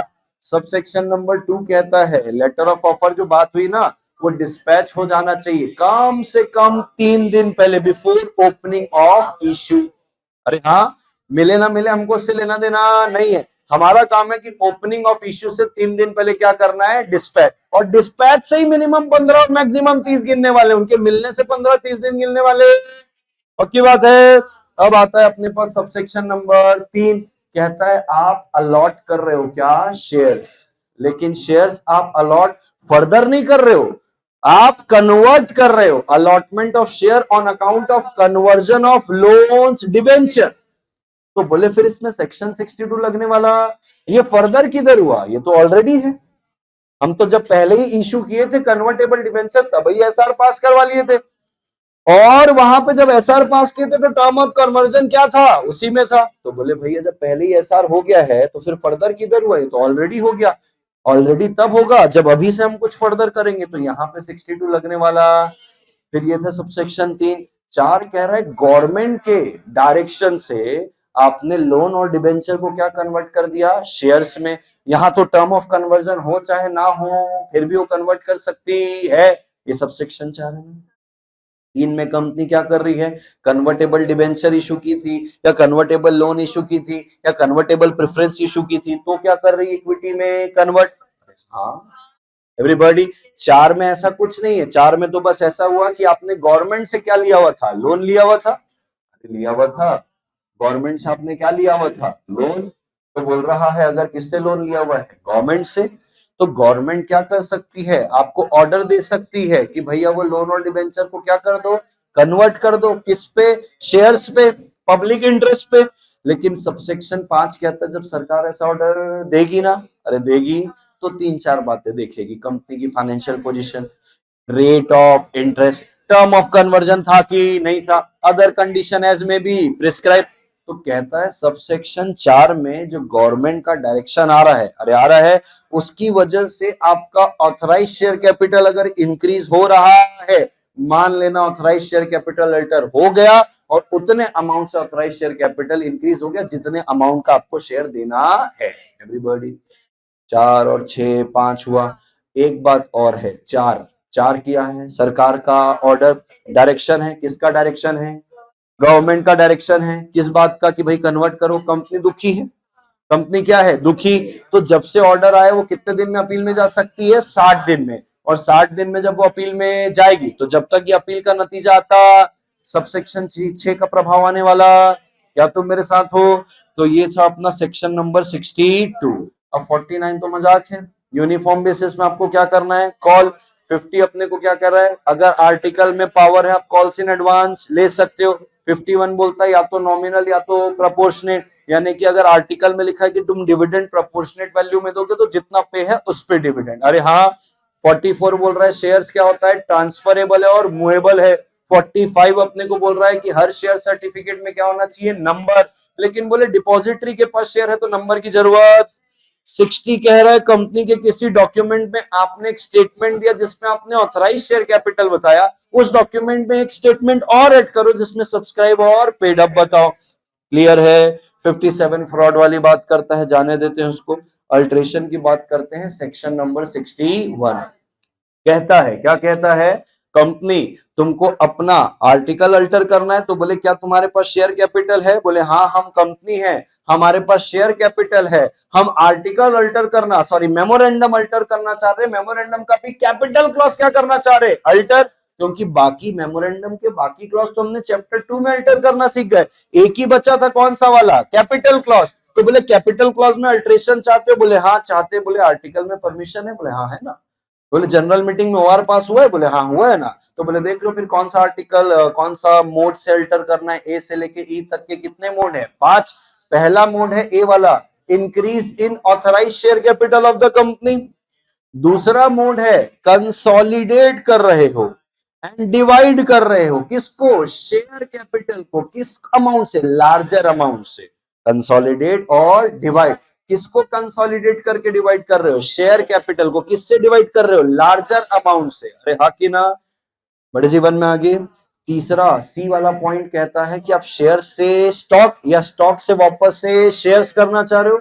डी वाला पॉइंट कहता है, बी में आपने कंसोलिडेट किया, अब आप सब डिवाइड कर रहे हो अपने शेयर कैपिटल को स्मॉलर अमाउंट से, but make sure the proportion of the amount unpaid before subdivision and after subdivision shall remain same, यानी कि पहला जितना था सब डिविजन के पहले, उतना ही सब डिविजन के बाद प्रपोर्शन होना चाहिए। ई वाला कह रहा है कैंसल कर दो, क्या कर दो, कैंसल कर दो उन शेयर्स को, कैंसल कर दो जो किसी ने लिया ही नहीं है ना लेने के लिए एग्री कर रहा है। कैंसल दो share which have not been taken or agreed to be taken by anyone, and उतना जितना आपने कैंसल किया ना, उतने वैल्यू को क्या कर दो, डिमिनिश, क्या कर दो।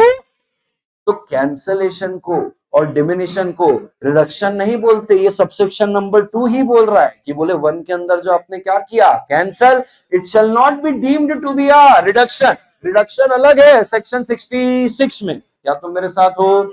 अब कहता है आपने ए से लेके ई तक में कोई सा भी किया होगा, आर्टिकल में आपकी अथॉरिटी होगी, आर्टिकल में आपकी क्या हुई होगी, अथॉरिटी। आर्टिकल में अथॉरिटी थी, जनरल मीटिंग में ओआर हुआ, आपने ए से लेके ई तक में जो भी मोड चूज करना था किया, अल्टर हो गया, एसेट 7 दे दो आरओसी को एज पर सेक्शन नंबर 64 बोलता है ना, ए से लेके ई तक का कोई भी आपने अल्टरेशन किया, तो जब से अल्टरेशन हुआ वहां से एसेट 7 जाएगा किसको, आरओसी को, with in 30 days along with the Altered copy of MOA, everybody. फिर अपनी बात आ रही है सेक्शन नंबर 66 की। 66 कहता है रिडक्शन ऑफ शेयर कैपिटल। अरे हाँ, अब क्या करना चाहते हो, रिड्यूस। बोले इधर आर्टिकल में अथॉरिटी की जरूरत, सीधा जाओ किससे अप्रूवल लो, ट्राइब्यूनल से। किससे लो अप्रूवल, ट्राइब्यूनल से अप्रूवल लेने के बाद जनरल मीटिंग में क्या पास करो, एसआर। फिर आरएससी 1 से लेके आरएससी 7 के पूरे क्या है, प्रोसेस। अरे है, बोले सबसे पहले आरएससी 1 में आप एनसीएलटी को अप्लाई करोगे कि एनसीएलटी हमको कंफर्मेशन दे दीजिए, हम क्या करना चाहते हैं, रिडक्शन। एनसीएलटी को जैसे ही एप्लीकेशन आया आरएससी 1 में, वहां से 15 दिन के अंदर या तो एनसीएलटी खुद नोटिस इशू करेगी या तो डायरेक्ट करेगी कंपनी को कि तू नोटिस इशू कर। अरे हाँ, 4 लोगों को नोटिस जाता है, सीजी को, सीजी, सेबी, आरओसी और क्रेडिटर, बराबर है, या तो खुद या तो डायरेक्ट। अगर मान लो डायरेक्ट किया है, अगर डायरेक्ट किया है वहां से कितने दिन में, 7 दिन में। कंपनी को डायरेक्ट किया, ए कंपनी तू नोटिस भेज, मैं भेजने वाली, तो कंपनी सीजी को, आरओसी को और सेबी को आरएससी 2 में और क्रेडिटर को आरएससी 3 में क्या भेजेगी, नोटिस। भैया रिडक्शन कर रहे हैं हम लोग, देख लो कोई आपत्ति है क्या, 3 महीने में आपत्ति जतानी है, विद इन 3 मंथ्स इनको ऑब्जेक्शन देना है। अगर 3 महीने में कोई ऑब्जेक्शन, डीम्ड नो ऑब्जेक्शन, और अब एनसीएलटी अगर अप्रूव करेगी रिडक्शन को तो क्रेडिटर से पूछेगी, भाई सिक्योरिटी मिली, क्रेडिटर तुमको सिक्योरिटी दिया, ये लोग रिडक्शन कर रहे, तो बोले हाँ, बोले डिस्चार्ज किए क्या, बोले हाँ, बोले दोनों नहीं किए, तो तेरी सहमति है ना, नहीं है ना कोई ऑब्जेक्शन, ठीक है, अब क्या कर दो, अप्रूव। एनसीएलटी ने क्या कर दिया, अप्रूव कर दिया। क्या अप्रूव किया बोलो, रिडक्शन को, एवरीबॉडी। अच्छा एक चीज और अब समझना, आरएससी 2 में और आरएससी 3 में नोटिस दिया किसने, कंपनी ने। किसको दिया, सीजी, सेबी और आरओसी को, और किसको, क्रेडिटर को। 3 महीने का क्या है समय। कंपनी की ड्यूटी यहाँ पे खत्म होती, कंपनी जब से ये किया है ना, मतलब नोटिस दिया है, नोटिस के बाद उसको 2 न्यूज़पेपर में भी पब्लिसाइज करना है इसको, और पब्लिसाइज करने के 7 दिन के अंदर, कितने दिन के अंदर, आरएससी 5 देना है, आरएससी 4 की 5, हाँ 4 में पब्लिकेशन है न्यूज़पेपर में, 5 में एफिडेविट देगा कि एनसीएलटी तूने बोला था ना, नोटिस भी डिस्पैच किया और न्यूज़पेपर में छपाया, ये ले सबूत। अरे हाँ, एनसीएलटी खुश हुई।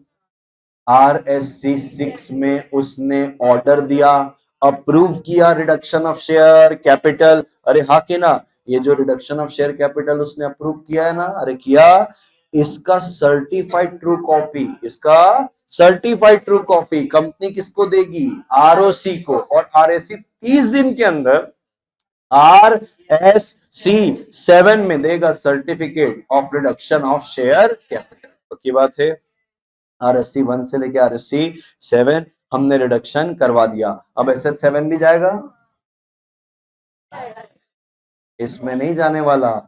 SS 7 सेक्शन नंबर 64 सिर्फ 3 केस में जाएगा, 61 के A से लेके E में, रिडम्पशन ऑफ प्रेफरेंस शेयर में, और जाएगा 62 का सबसेक्शन 4 जब गवर्नमेंट के ऑर्डर की वजह से आप अपने शेयर लोन और डिबेंचर को किस में कन्वर्ट कर रहे हो? शेयर्स में। तो 3 ही सिचुएशन में क्या जाएगा? SH 7। क्लियर है दोस्तों?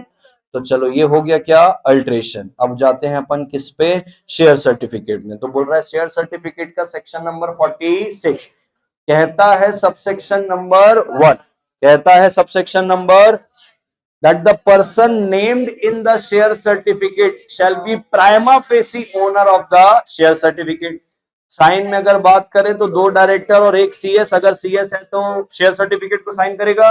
नहीं है सर CS, तो 2 डायरेक्टर कर लेगा। सर कॉमन सील भी है, कॉमन सील भी लगाओ, 2 डायरेक्टर का भी साइन करवाओगे, उसमें से 1 CS है तो 1 CS और 1 डायरेक्टर। सर OPC है, 1 डायरेक्टर 1 CS अगर कोई हो, या तो any other person authorised by board. की बात है, ये सबसेक्शन 1 था जो मीनिंग और साइनिंग बताता है। एवरीबॉडी, सबसेक्शन 2 कहता है आपका जो शेयर सर्टिफिकेट है लॉस्ट हो गया, डिस्ट्रॉय हो गया, म्यूटिलेट हो गया, टॉर्न हो गया, डिफेस हो गया। लॉस्ट और डिस्ट्रॉय हुआ तो प्रूव करो, टॉर्न हुआ, म्यूटिलेट हुआ, डिफेस हुआ तो सरेंडर करो। यहां से आपको 45 डेज के अंदर लिस्टेड कंपनी दे देगी डुप्लीकेट शेयर सर्टिफिकेट, और अनलिस्टेड कंपनी 3 महीने में दे देगी। सबसेक्शन 3 कहता है ये शेयर सर्टिफिकेट जो रहेगा SH 1 पे रहेगा, इस पे रहेगा SH। और 4 कह रहा है जो डिपॉजिटरी के पास है उसमें कोई शेयर सर्टिफिकेट देने की जरूरत 56.4 टाइम बता रहा है। क्या बता रहा है? टाइम, कितने समय में आपको शेयर सर्टिफिकेट देना है? बोले सब्सक्राइबर टू मेमोरेंडम है 2 महीने, अलॉटमेंट हुआ है 2 महीने, डिबेंचर है 6 महीने में, ट्रांसफर ट्रांसमिशन है 1 महीने में। ट्रांसफर ट्रांसमिशन 1 महीने में कहा? SH 4, और जब से इंटीमेशन मिली है वहां से 1 महीने के अंदर आपको ट्रांसफर और ट्रांसमिशन का सर्टिफिकेट देना है। डुप्लीकेट देना चाहते हो, लिस्टेड कंपनी हो 45 डेज, अनलिस्टेड हो 3 मंथ्स। एवरीबॉडी क्लियर है? अब आते हैं अपन सेक्शन नंबर 56 में। 56 अपने को क्या कह रहा है? Transfer and transmission of share. Transfer voluntary होता है, transmission bye operation of law होता है। ट्रांसफर में आपको SH 4 लगता है, ट्रांसमिशन में आपको इंटीमेशन लगता है। ट्रांसफर आप किसी को भी कर सकते हो, ट्रांसमिशन सिर्फ लीगल रिप्रेजेंटेटिव या तो नॉमिनी को। ट्रांसफर में स्टाम्प ड्यूटी लगती है, ट्रांसमिशन में स्टाम्प ड्यूटी।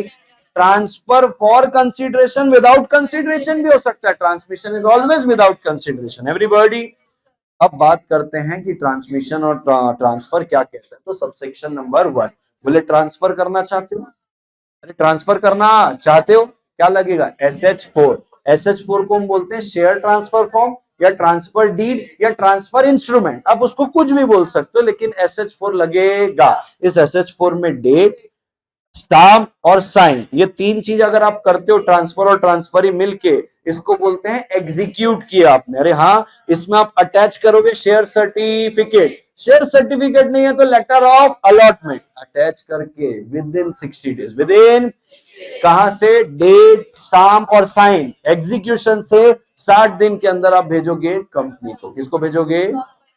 अरे हाँ, कौन भेज सकता है? सर ट्रांसफरर भी भेज सकता है, ट्रांसफरी भी भेज सकता है। भेज दिया आपका, ऐसे करके ट्रांसफर हो सकता है। ये सब डॉक्यूमेंट नहीं दोगे तो ट्रांसफर होने वाला। सबसेक्शन 2 कहता है ट्रांसफर नहीं करना है, क्या करना है? ट्रांसमिशन। तो लीगल रिप्रेजेंटेटिव सिर्फ क्या देगा? इंटीमेशन दे देगा, और इंटीमेशन देने से without transfer form, without SH 4 आपका ट्रांसमिशन हो जाएगा। It means in case of transmission there is no need of transfer deed. Everybody, subsection 3 बोलता है ट्रांसफरी का right, right of transferee to object, right of transferee to object transfer. Everybody, right of transfer to object transfer कब मिलेगा ये right? जब sir share transfer deed यानी कि SH4 transferor ने भेजा है और पार्टली पेड शेयर के लिए भेजा है, तो रिस्क है इसमें। तो फिर कंपनी को जैसे ही SH4 मिला, कंपनी एक नोटिस इशू करेगी किसको? ट्रांसफरी को।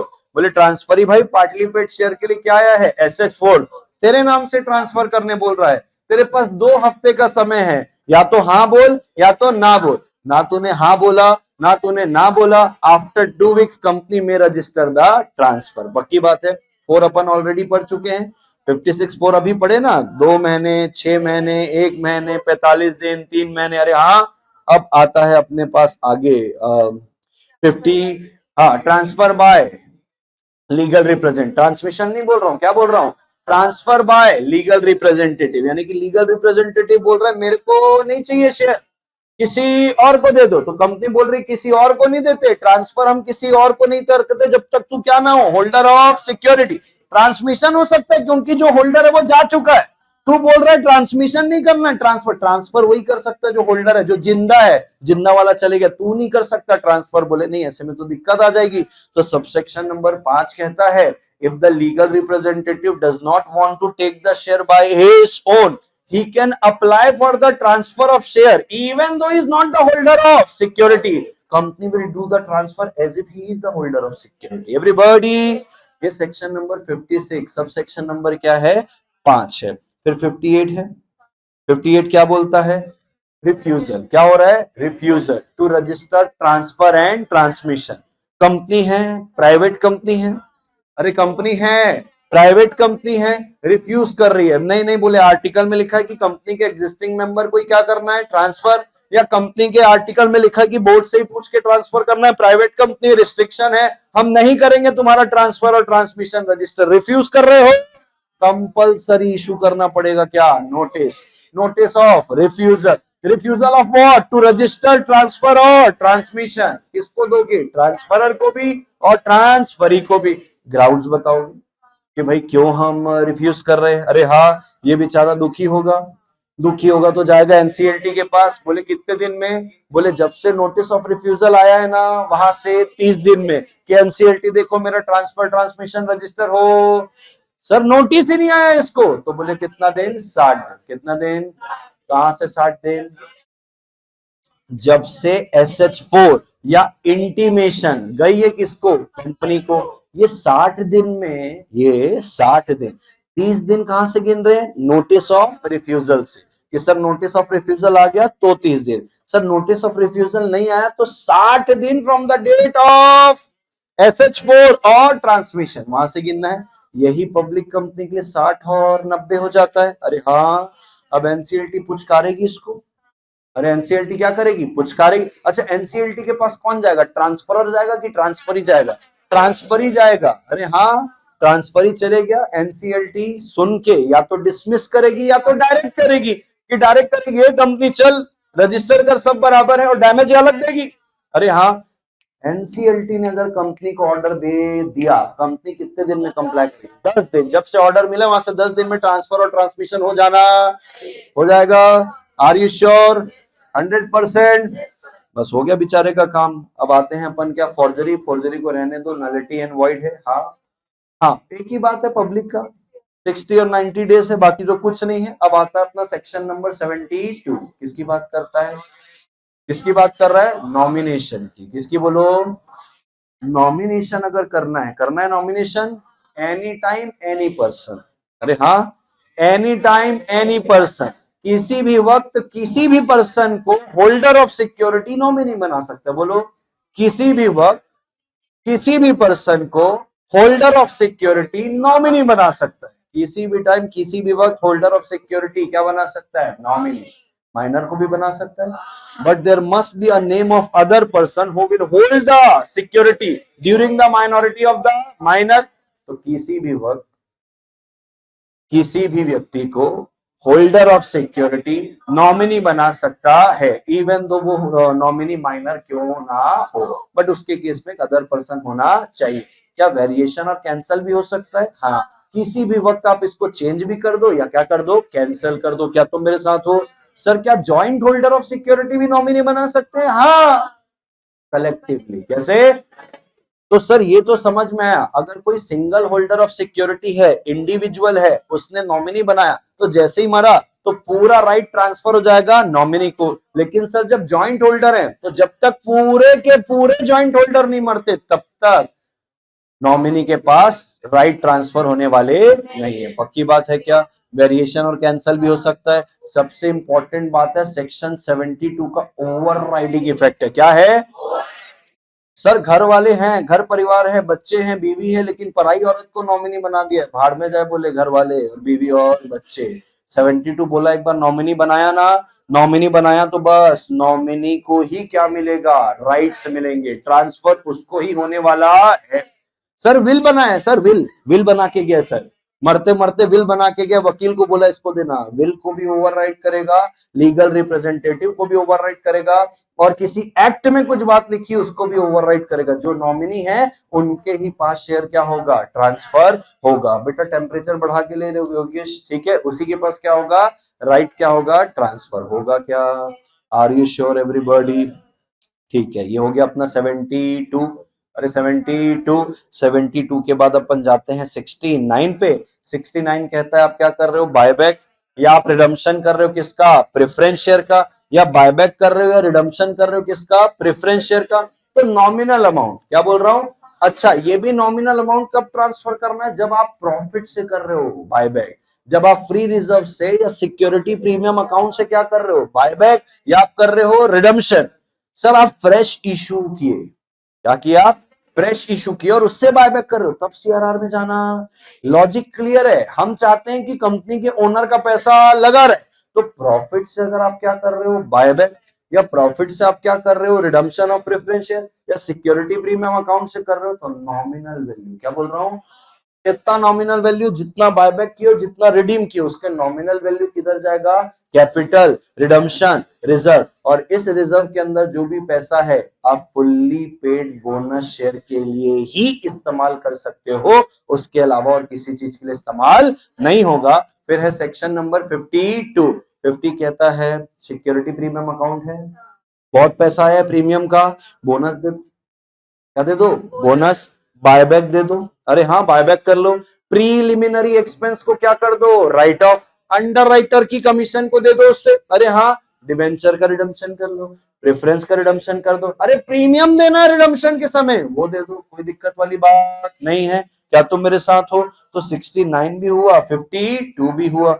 अब बात करते हैं सेक्शन नंबर 43 की। 43 क्या बोलता है? Kinds of share capital. बोले एक क्या होता है? इक्विटी, दूसरा क्या होता है? प्रेफरेंस।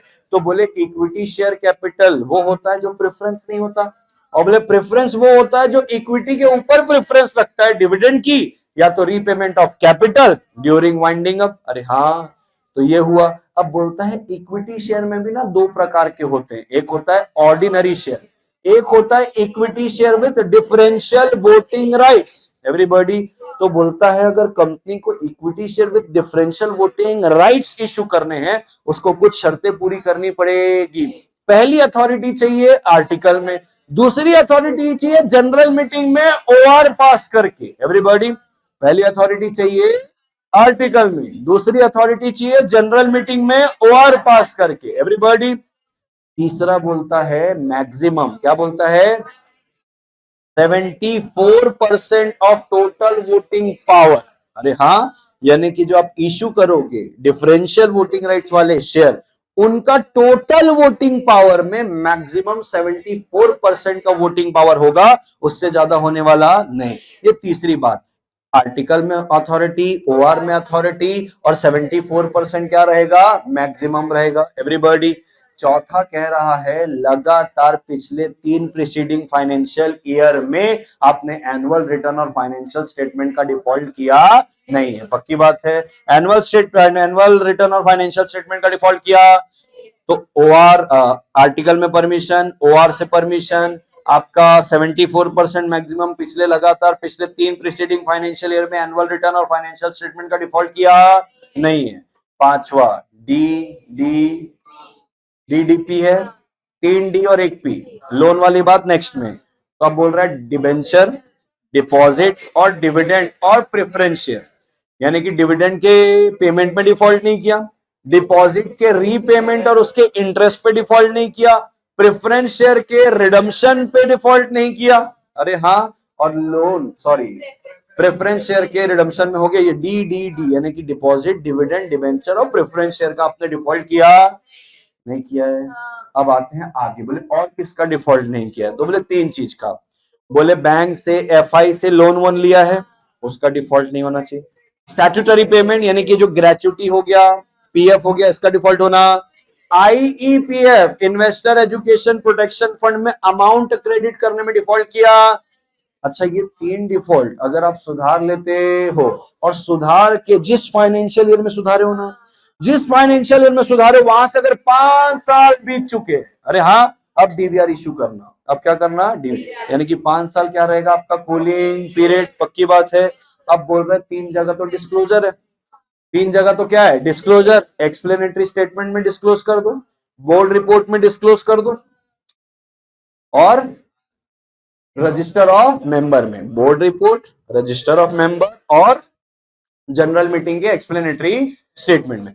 तो disclosure in explanatory statement, disclosure in board report और disclosure in register of member.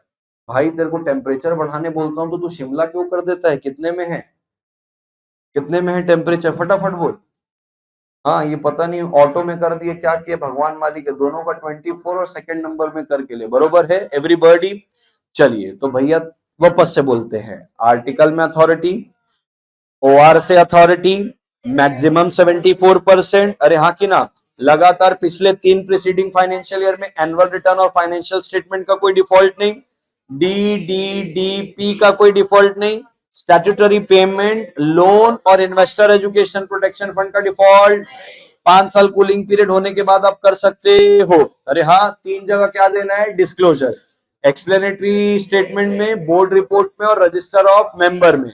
Last अपने को बोलता है कि भाई अपना अपने एग्जिस्टिंग इक्विटी शेयर को डीवीआर में कन्वर्ट नहीं कर सकते, और डीवीआर को एग्जिस्टिंग इक्विटी में कन्वर्ट नहीं कर सकते, और बोले चाहे इक्विटी हो ऑर्डिनरी वाला, चाहे इक्विटी हो डीवीआर वाला, दोनों के सेम राइट्स एंड ऑब्लिगेशन रहेंगे, एक्सेप्ट सिर्फ वोटिंग का क्या रहेगा, डिफरेंस। क्लियर है दोस्तों? कंडीशन में पेनल्टी वाला मतलब बेटा, हाँ हाँ, एक पॉइंट और है कि भाई, एक पॉइंट और है कि आपको किसी भी एक्ट में क्या नहीं लगी हो, पेनल्टी। कौन से एक्ट में, आरबीआई, सेबी, फेमा, आरबीआई हो गया, सेबी हो गया, फेमा हो गया, सिक्योरिटीज कॉन्ट्रैक्ट रेगुलेशन एक्ट और एनी अदर स्पेशल है, इनमें आपको कभी भी पेनल्टी भी लगना होना नहीं चाहिए, पक्की बात है। ये सेक्शन नंबर कौन सा हुआ, 43, बोलो कौन सा हुआ। अब अपन जा रहे हैं सेक्शन नंबर 47, पक्की बात है। 47 बात करता है किसकी, बोलो किसकी बात करता है, वोटिंग राइट की। किसकी बात कर रहा है, वोटिंग राइट। वोटिंग राइट का मतलब क्या है कि भैया कौन से काइंड ऑफ शेयर को कितना वोटिंग राइट मिलने वाला है, एवरीबॉडी। तो बोलता है कि अगर इक्विटी शेयर है, क्या है, equity share holder will have voting right in all the matters, in all the matters, पक्की बात है। लेकिन अगर कौन है, प्रेफरेंस, प्रेफरेंस को सारे मैटर में वोटिंग राइट नहीं है, उनको सिर्फ और सिर्फ एक ही मैटर में वोटिंग राइट मिलेगा, सॉरी 3 मैटर में वोटिंग राइट मिलेगा। पहला, जब उनका राइट अफेक्ट हो रहा है, जो 48 में ही कवर हो जाएगा। अगर उनका राइट क्या हो रहा है, अफेक्ट हो रहा है, तब मिलता है। वाइंडिंग अप के समय मिलता है, या रिडक्शन ऑफ शेयर कैपिटल। इन 3 ही जगह में प्रेफरेंस शेयर को क्या मिलता है, वोटिंग राइट, एवरीबॉडी। इक्विटी को हर जगह मिलता है, कहते हैं प्रेफरेंस को भी हम हर जगह वोटिंग राइट दे देंगे इफ लगातार कॉन्सिक्यूटिवली 2 इयर्स तक हमने प्रेफरेंस शेयर को क्या नहीं दिया है, dividend, then preference share holder also will get voting rights in all the matters, everybody. एक बात और बोलता है सेक्शन 47 की, बोले जो प्राइवेट कंपनी है ना, प्राइवेट कंपनी है ना, अगर वो अपने आर्टिकल में खुद के प्रोविजन बना लेगी सेक्शन 47 के, तो प्राइवेट कंपनी में सेक्शन 47 लगने वाला। मान लो प्राइवेट कंपनी कहती है, अपने आर्टिकल में लिख देती है कि हम प्रेफरेंस को भी ना सारे मैटर में वोटिंग राइट देंगे और इक्विटी को भी देंगे, हम ऐसा भेदभाव करने वाले। जबकि 47 क्या बोल रहा है कि भैया इक्विटी को सब में देना है, प्रेफरेंस को 3 मुद्दे में देना है। ये कह रहे हैं हम दोनों को इक्वल देंगे, चलेगा, चलेगा। क्योंकि 47 ही इसको क्या कर रहा है, परमिट कर रहा है कि तू तेरे आर्टिकल में खुद के प्रोविजन वोटिंग राइट के बना सकता है। तो सेक्शन 6 भी इसको जस्टिफाई करता है। Save as otherwise expressly provided in this act, बोले जहां जहां एक्ट खुद से छूट दे रहा है वहां वहां आर्टिकल सुपीरियर हो जाएगा। तो यहाँ पे 47 में बोल रहा है प्राइवेट कंपनी तो अपने आर्टिकल में लिख ले कि 47 नहीं लगेगा, हम खुद के बनाएंगे, तो तेरा आर्टिकल सुपीरियर, क्योंकि हमने एक्सप्रेसली ऐसा बोला हुआ। तो जहां हमने ऐसा बोला है, एक्ट ने बोला, वो सेव हो जाएगा। उसके अलावा अब पब्लिक कंपनी लिख के दिखा दे ऐसा, पब्लिक कंपनी अगर ऐसा लिख देगी तो क्या हो जाएगा, वॉइड। क्या हो जाएगा, void, as per section number 6। तो 47 भी हुआ, 43 भी हुआ। आते हैं section number 48, variation of rights of the share holder.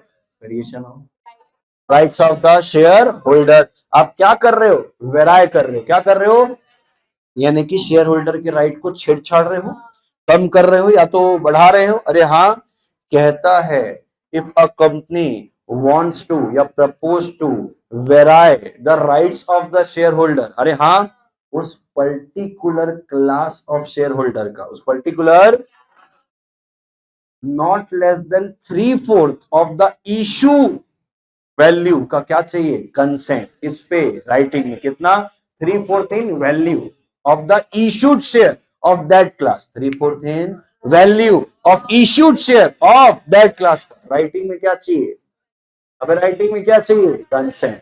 तो बोल रहा है if company proposes to vary the right of the share holder not less than कितना, 3/4 in value of the issued share of that class की क्या लगेगी, consent. वो भी किस पे, राइटिंग में। चलो कोई बात नहीं, ये थोड़ा सा डिफिकल्ट लग रहा है, एसआर पास कर लो जनरल मीटिंग में, कोई दिक्कत वाली बात। जबकि एसआर तो क्या है, उल्टा इजी है। अरे है इजी, तो बोले चलो एसआर पास कर लिए, या तो आपने कंसेंट दे दी, लेकिन ध्यान रखना बाबा, क्या रखना, ध्यान, कि भाई आपके मेमोरेंडम में या आर्टिकल में वेरिएशन का राइट होना चाहिए। नहीं है बोले वेरिएशन का राइट, बोले रुक रुक रुक, सुन सुन सुन, तो जब तू इशू किया था इन शेयर्स को, तो उनके टर्म्स में कोई प्रोहिबिशन तो नहीं थी ना, बोले नहीं, ना प्रोहिबिशन है ना पावर है, कर लो। अरे हाँ, बोल रहा है आर्टिकल में और एमओए में पावर भी है और प्रोहिबिशन भी है, नहीं कर सकते। अरे हाँ, नहीं कर सकते। आर्टिकल में पावर नहीं है, टर्म्स ऑफ इश्यू में प्रोहिबिशन है, नहीं कर सकते। अरे हाँ, दोनों में कुछ नहीं है, कर सकते हो। बस प्रोहिबिशन होना, गलती से प्रोहिबिशन आ गई अगर, समझने वाली बात है, प्रोहिबिशन है तो नहीं कर सकते। प्रोहिबिशन नहीं है, आर्टिकल में पावर हो चाहे ना हो, कर सकते। प्रोहिबिशन होना नहीं चाहिए, कौन बोल रहा है चाहिए, हाँ, प्रोहिबिशन क्या नहीं होना चाहिए, नहीं। मैं कहता हूं आपके टर्म्स ऑफ इश्यू में प्रोहिबिशन नहीं है ना, आर्टिकल में पावर है, कर सकते हो। अब आर्टिकल में अगर पावर है और प्रोहिबिशन में, तो क्या कर सकते हो, कुछ नहीं कर सकते, बर्डी। तो प्रोहिबिशन होना नहीं चाहिए। किस चीज का प्रोहिबिशन, वेरिएशन का। किसमें, terms of issue of shares में। जब आपने पहले इश्यू किया था उसके टर्म्स में प्रोहिबिशन होना नहीं चाहिए, पक्की बात है। सबसेक्शन नंबर 2 कहता है दुखी आत्मा के बारे से। किसके बारे से, ये वो दुखी आत्मा है जिसने कंसेंट नहीं दी राइटिंग में। ये वो दुखी आत्मा है जो जनरल मीटिंग में आए और फेवर पे वोट नहीं किया एसआर के। और ये कम से कम इतने दुखी होने चाहिए कि 1/10 होने चाहिए। कितने होने चाहिए, यानी कि जिन क्लास ऑफ शेयर होल्डर का राइट आप वेराई कर रहे हो, उनके क्लास का कम से कम 1/10 इनके पास होना चाहिए, या तो मिलके या तो अकेले। अरे हाँ, ये किसके पास जाएंगे, कितने दिन में जाएंगे, 21 डेज। सर 21 डेज कहां से गिनेंगे, sir 21 days from the date जब से कंसेंट मिली है 3/4 की राइटिंग में, या चलो वो वाला नहीं था तो जिस दिन एसआर पास हुआ वहां से 21 डेज में किसको अपील करोगे, एनसीएलटी। अच्छा, ये जो 1/10 था, ये वो लोग नहीं होने चाहिए जिनने एसआर में भी वोट किया या राइटिंग में भी कंसेंट दिए, उनके अलावा होना चाहिए। अब एनसीएलटी सबसेक्शन 3 में इनको सुनेगा, पुचकार देगा, पुचकार के जो ऑर्डर दे देगा वो क्या हो जाएगा, फाइनल। जो ऑर्डर एनसीएलटी के द्वारा कंपनी को मिला है, कंपनी इस ऑर्डर की कॉपी देगी आरओसी को 30 डेज में। और जब तक एनसीएलटी का ये अपील का डिसीजन नहीं आ जाता, तब तक वेरिएशन इफेक्ट में आने वाला नहीं है, पॉज में रहेगा, पक्की बात है। ये हो गया सेक्शन नंबर 48। फिर जाते हैं सेक्शन नंबर 55। 55 बोलता है issue and redemption of preference share. बोले इररिडीमेबल प्रेफरेंस शेयर तो इशू कर ही नहीं सकते, क्या माना जाएगा, वॉइड है वो। अरे हाँ कि ना। फिर कहता है कि आप क्या कर सकते हो, कर सकते हो इशू प्रेफरेंस शेयर, मैक्सिमम कितना, 20 साल। 20 साल को एक्सीड होने वाला, मे एक्सीड 20 साल बट मैक्सिमम 30 साल। इंफ्रास्ट्रक्चर प्रोजेक्ट वाली कंपनी को प्रोवाइडेड मिनिमम 10% का ऑप्शन दोगे, मिनिमम ऑप्शन दोगे रिडम्पशन का from the start of 21st year. Compulsion नहीं है कि तुमको रिडम्पशन, ऑप्शन दे दो शेयर होल्डर को कि भैया करना है तो 10% करके 10 साल में नमस्ते कर सकते हो, कर सकते हो। फिर अपने को बोल रहा है कि आपको जो भी रिडम्पशन करना है किससे करोगे, प्रॉफिट से या फ्री रिजर्व से। आपको एक रिजर्व भी बनाना पड़ेगा, CRR, जो अपन ऑलरेडी पढ़ चुके हैं, अरे पढ़ चुके हैं एवरीबॉडी। अब अपने को बोलता है कि भाई हमारी औकात नहीं है रिडम्पशन की, क्या नहीं है औकात, पैसा ही नहीं हमारे पास, तो तुम क्या कहलाओगे, अनरिडीम्ड प्रेफरेंस शेयर। तो बोले तुमको अगर रिडम्पशन चाहिए तो पहले तुम 3/4 की क्या दो, कंसेंट। तुम 3/4 की कंसेंट दोगे, हम ट्राइब्यूनल से परमिशन लेंगे, नया रिडम्पशन ऑफ प्रेफरेंस यानी कि नया रिडीम प्रेफरेंस शेयर इशू करेंगे और उससे तुमको क्या कर देंगे, रिडीम। तो जैसे ही इशू हुआ मान लिया जाएगा तुम क्या हो गए हो, रिडीम। ये था सेक्शन नंबर 55। अब आते हैं सेक्शन नंबर 71 कहता है डिबेंचर की बात। तो डिबेंचर क्या है, एनी इंस्ट्रूमेंट, क्या बोल रहा है, any instrument evidencing debt, any instrument evidencing debt whether the company has taken a debt whether secured और अनसिक्योर्ड। इसमें पहला बोलता है कन्वर्टेबल डिबेंचर इशू करना है, SR लगेगा। कन्वर्टेबल नहीं है, OR लगेगा। अरे हाँ, कन्वर्टेबल डिबेंचर के लिए क्या लगेगा, SR। इस डिबेंचर में कोई भी वोटिंग मिलने वाला, और आप डिबेंचर इशू कर ही नहीं सकते अगर आप प्रोस्पेक्टस इशू कर रहे हो पब्लिक को। कब तक नहीं कर सकते, जब तक डिबेंचर ट्रस्टी अपॉइंट नहीं हो जाता। क्या नहीं अपॉइंट हो जाता, 2 जगह डिबेंचर ट्रस्टी अपॉइंट होगा, उसके पहले आप डिबेंचर इशू कर। बोले जब आप पब्लिक के पास जा रहे हो प्रोस्पेक्टस के माध्यम से, या तो आप मेंबर से पैसे ले रहे हो और उनको डिबेंचर दे रहे हो, 500 तक का मेंबर चलेगा। 500 के ऊपर अगर डिबेंचर इशू कर रहे हो यानी कि 500 मेंबर से ज्यादा लोगों से पैसे ले रहे हो तो क्या लगेगा, ट्रस्टी। कौन लगेगा, तो जब तक ट्रस्टी अपॉइंट नहीं हो जाता तब तक ना तो आप पब्लिक के पास जाओगे, ना तो 500 मेंबर से ज्यादा को क्या दोगे, डिबेंचर। पहले ट्रस्टी अपॉइंट करना है, ट्रस्टी की प्रायर रिटर्न कंसेंट, और हर प्रोस्पेक्टस में हर डॉक्यूमेंट में ट्रस्टी का नाम रहेगा। आर यू श्योर एवरीबॉडी, ठीक है सर। ट्रस्टी का नाम भी डाल दिए, परमिशन भी ले लिए, अपॉइंट भी कर दिए। अरे कर दिए सर, मैक्सिमम बता दो सर कितने समय के लिए, तो बोले मैक्सिमम 10 साल, लेकिन मैक्सिमम 30 साल भी हो सकता है। लेकिन सिर्फ और सिर्फ इंफ्रास्ट्रक्चर वाली कंपनी या इंफ्रास्ट्रक्चर को फाइनेंस वाली कंपनी या तो ऐसी कंपनी जो कंसर्न अथॉरिटी से क्या है, परमिट है, वो 30 साल तक कर सकती है। क्या तो मेरे साथ हो। अब एक बात आती थी कि सर डिबेंचर ट्रस्टी का कैजुअल वैकेंसी आ गया तो कौन फिल करेगा। तो बोले अगर मान लो मर गया है या डिस्क्वालीफाई हो गया है तो बोर्ड फिल करेगा। सर वो रिजाइन किया है तो majority of debenture holder appoint करेंगे। सर चलो ये मरना, डिस्क्वालीफाई होना, रिजाइन होना तो कैजुअल वैकेंसी है, एक रिमूवल भी तो है सर, भगाना चाहते हैं साले को, तो बोले not less then 3/4, not less then in value of the debenture holder remove करेंगे। यानी कि 100 लाख के डिवेंचर है तो जिनके पास कम से कम मिला के 75 लाख का डिवेंचर रखा हुआ है वो लोग अगर बोलेंगे तो ही जाके क्या होगा, रिमूव होगा।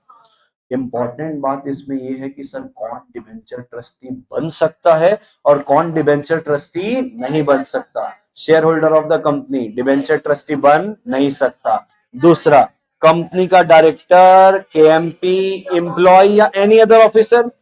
तो डायरेक्टर, प्रमोटर, KMP और other officer of the company.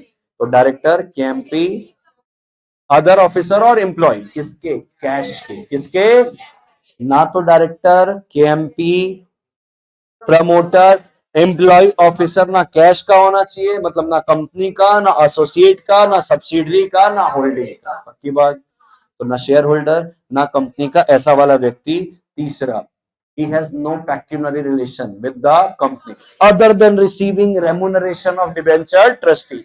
सिर्फ इतना ही पैसा रिसीव कर रहा है डिबेंचर ट्रस्टी का, तो ये वाला पैसे से संबंध चलेगा। अब बोले जो डायरेक्टर, प्रमोटर, केएमपी की बात किए ना, ऑफिसर और एम्प्लॉय, इनका रिलेटिव भी अगर होगा तो भी वो ट्रस्टी बन नहीं सकता। अब बोले इसका और भी कोई पैसे से संबंधित रिश्ता होना नहीं चाहिए, तो बोले एक रिश्ता तो आपने बता दिया कि रेम्युनरेशन रिसीव कर सकता है एज अ डिबेंचर ट्रस्टी, और क्या नहीं होगा, तो बोले ये इंडेक्टेड नहीं होना चाहिए कंपनी को। क्या नहीं होना चाहिए? ये गारंटर नहीं होना चाहिए किसका? कंपनी का। और बोल रहा है इसका कोई पैसे से संबंधित रिश्ता नहीं होना। कौन सा पैसा? तो बोले कंपनी का टर्नओवर है ना, उसका 2% करो। क्या इतना ट्रांजैक्शन होता है क्या? चलो ये भी नहीं तो कंपनी की टोटल इनकम, ये भी नहीं तो 50 लाख, इन तीनों में से जो भी कम है, क्या इतना रिश्ता है इसका कंपनी के साथ? बोले हाँ, तो ये भी डिस्क्वालिफाइड। Everybody, everybody. अब बोले इसकी ड्यूटी क्या होगी? बोले प्रोटेक्ट करेगा interest of debenture holder. Asset कम हुई, अमाउंट ज्यादा हो रहा है, पिटीशन फाइल कर देगा। या डिबेंचर होल्डर 1/10 वाले बोल रहे हैं मीटिंग करवा, तो मीटिंग करवाएगा, बरोबर है। और बोल रहा है कि कंपनी टाइम टू टाइम इसको डिबेंचर को रिडीम करेगी इंटरेस्ट के साथ। अगर मान लो वो फेल हो जाती है तो कोई भी जाके ट्राइब्यूनल को अप्लाई करेगा, ट्राइब्यूनल डंडा करेगी और बोले दे दो, दैट्स इट। अरे हाँ एवरीबॉडी, ये था सेक्शन नंबर 71। एक बचा है डीआरआर और डीआरएम। बोले कंपनी को क्या बनाना है? बोले फॉलोइंग फाइनेंशियल ईयर में जितने भी डिबेंचर मैच्योर हो रहे हैं ना, अरे हाँ, तो फॉलोइंग फाइनेंशियल ईयर मान लो आ रहा है 23-24 का, फिलहाल मान लो कि हम 22-23 में खड़े हैं। अरे हाँ, तो बोले 23-24 में कितने डिबेंचर आपके मैच्योर हो रहे हैं? बोले 100 लाख मैच्योर हो रहे हैं। तो बोले 31 मार्च 2023 तक तो आप 10% तो किधर डाल देना? डीआरआर।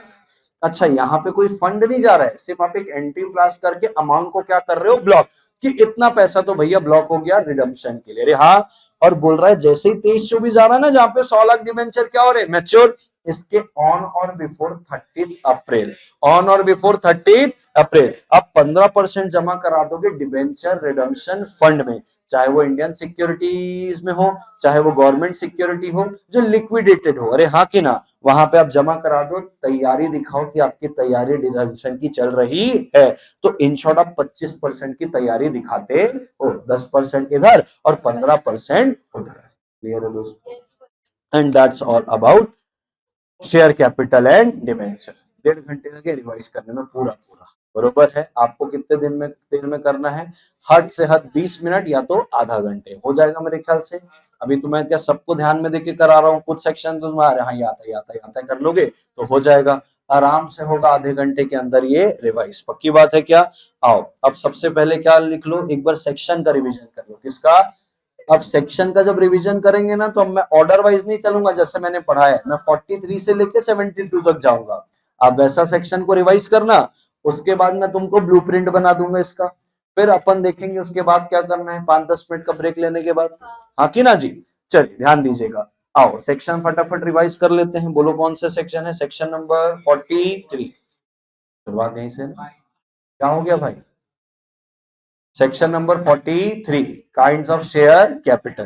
किसी को जाना है, वॉशरूम जाना है, आप जा सकते हो, क्योंकि क्या बहुत देर से सुन रहे हो, इतना सारा रिवाइज की हो, हाँ कि ना, बहुत बोझ आ गया होगा दिमाग में, हाँ कि ना, प्रेशर क्रिएट हो गया होगा। हाँ, तो सेक्शन नंबर 43, कौन सा सेक्शन है? 40, kinds of share capital. 44 movable और ट्रांसफरेबल है शेयर कैपिटल। शेयर क्या है? मूवेबल और ट्रांसफरेबल। 45 नंबर होना चाहिए, डिस्टिंक्टिव नंबर होना चाहिए। 46 is share certificate.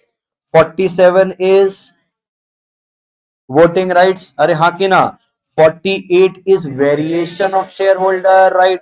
49 is uniform basis वाला call. 50 is call sale advance. 51 is proportionate value पे डिविडेंड पे करना, अगर आर्टिकल में लिखा है तो। 52 में शेयर प्रीमियम अकाउंट। अरे हाँ कि ना? 53 में issue of shares at discount. 54 में स्वेट इक्विटी शेयर। 55 में issue and redemption of preference share. 56 is transfer and transmission. 57 वो फ्रॉड वाला है। 58 में बोल रहा है रिफ्यूजल कर रहे हो आप टू रजिस्टर। 59 में रेक्टिफिकेशन। 60 में वही ऑथराइज शेयर कैपिटल और पेड अप छापने वाली बात। 61 में अल्ट्रेशन। 62 में राइट इशू। 63 में बोनस इशू। 64 64 एसेट 7 नोटिस टू आरओसी 65 आपके सिलेबस में नहीं है 66 alteration sorry reduction of share capital 67 prohibition on company to buy its own share 68 buyback 69 transfer of a nominal amount to CRR 70 prohibition on buyback 71 debenture 72 nomination एक नंबर हो गया जबरदस्त एक बार और हो जाए एक बार और हो जाए ताकि जिसका आगे पीछे मैं बताता हूं तुम कौन कौन सा मैं रैंडम अच्छा इसमें ना हाईलाइट करता हूं रैंडम पूछता हूं किसी से कि ये किसका होगा मैं जिससे बोलूंगा उसको ही बोलने देना बराबर है मेरे को ये भाई 57 बता किसका है 57 फ्रॉड का आप गलत तरीके से धोखा करके अगर किसी को शेयर करवा रहे हो तो क्या है फ्रॉड बताओ 44 किसका है नेचर ट्रांसफरेबल है और मूवेबल है 45 किसका है नंबरिंग होनी चाहिए पक्की बात है क्या 67 किसका है prohibition on buying of shares पक्की बात एक एक करके 43 kinds of share capital 44 nature of share capital नहीं मतलब ट्रांसफरेबल है और मूवेबल है 45 distinctive number 46 share certificate 40 voting right 48 variation of rights of share holder 49 uniform basis पे कॉल करना है 50 calls in advance if permitted by AOA 51 dividend कौन से अमाउंट में पे होगा 50 security premium account 53 discount 54 sweat equity share 55 issue and redemption of preference share 50 transfer and transmission of share 57 fraud कर रहे हो 58 रिफ्यूजल टू रजिस्टर ट्रांसफर और transmission 59 rectification 60 authorise paid up subscribe को बता दो 61 alteration 62 right issue 63 bonus issue 64 notice SS number 7 66 reduction 67 prohibition on buying share 68 buyback 69 transfer to CRR 70 prohibition for buyback 71 debenture 72 nominal clear है दो बार खुद ही से revise कर लोगे बैठ जाएगा दिमाग में हाँ और दूसरे के बाद ना डिस्कस कर लोगे तीसरी बार तो जन्म जात तक याद रहेगा सच बोल रहा हूं मैं दो बार खुद से रिवाइज तीसरी बार क्रॉस रिवाइज लिटरली बोल रहा हूँ बैठ जाएगा दो बार खुद कर लेना इस रिवाइज कर लेना और एक बार अपने दोस्तों के साथ क्रॉस कर लेना कि तू ये बता पूरा 43 से लेके 72 दिमाग में घुस जाएगा बैठ जाएगा बराबर ब्लूप्रिंट लिखिए ब्लूप्रिंट ऑफ चैप्टर नंबर 4 अब इसमें से क्या एग्जाम के लिए पढ़ना है क्या सोंगना है और क्या छोड़ देना है बरोबर है लिखिएगा blueprint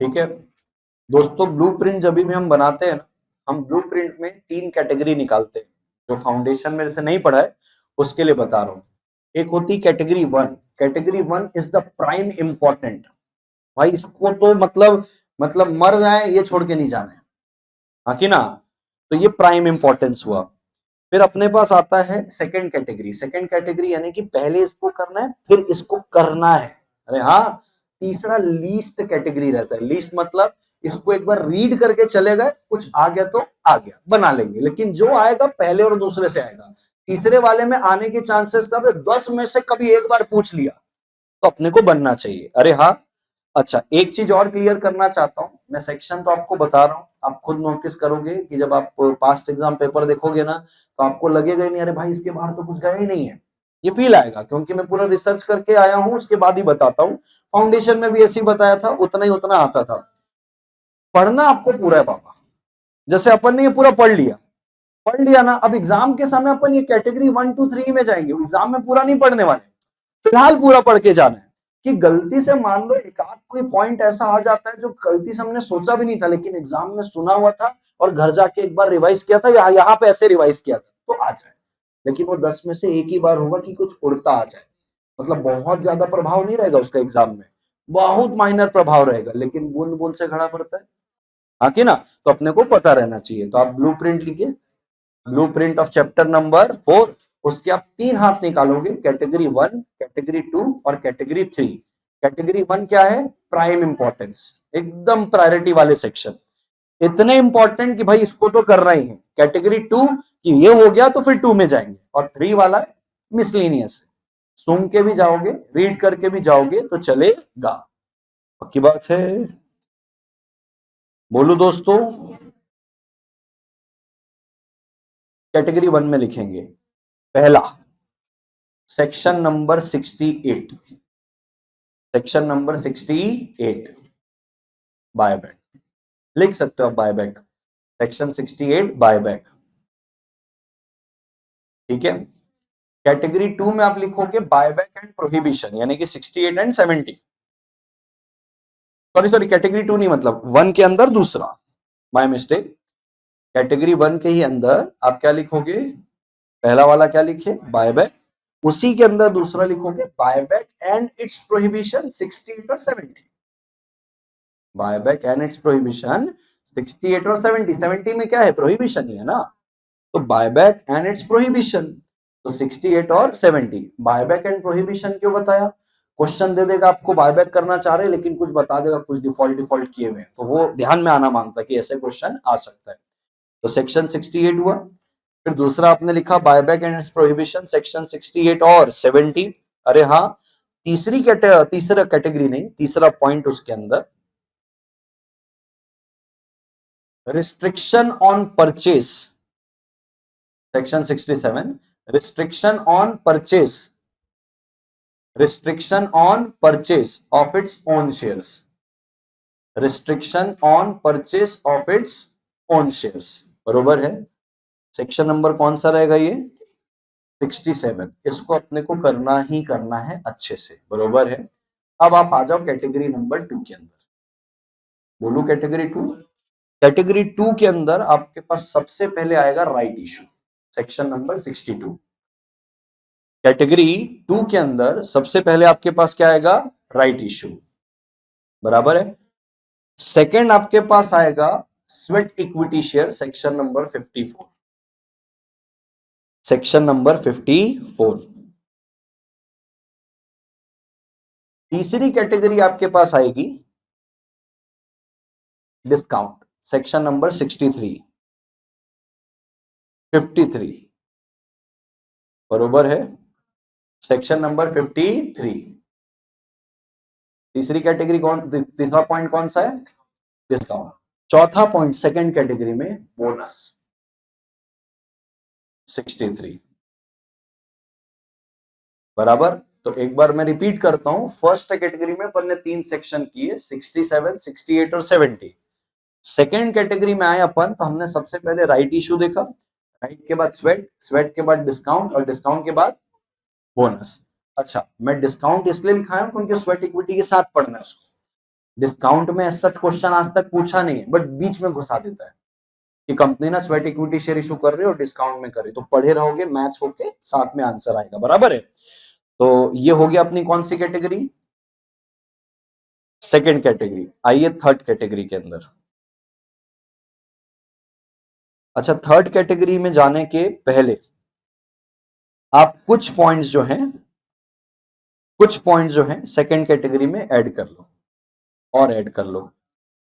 alteration of share capital, second category के अंदर alteration of share capital, section number 61,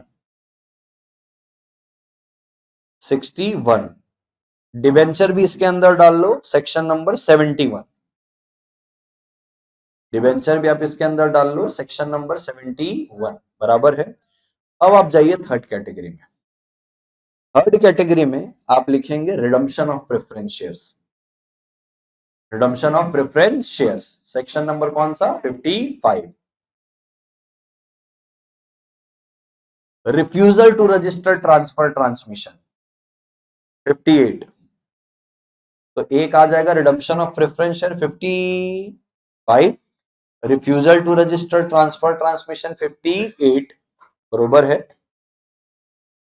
इसी के अंदर एक लास्ट कॉल्स इन एडवांस, कभी कभी उड़ते उड़ते एक आध क्वेश्चन दे दिया कि भाई कंपनी के आर्टिकल में लिखा है कि वो प्रोपोर्शनेटली पे करेगी और शेयर होल्डर ने 10 रुपए का कॉल पे नहीं किया है, 90 ही पे किया है, तो अपन उसका जितना शेयर इंटू 90 और जितना परसेंट कंपनी ने डिविडेंड डिक्लेयर किया वो, तो क्लैरिटी है।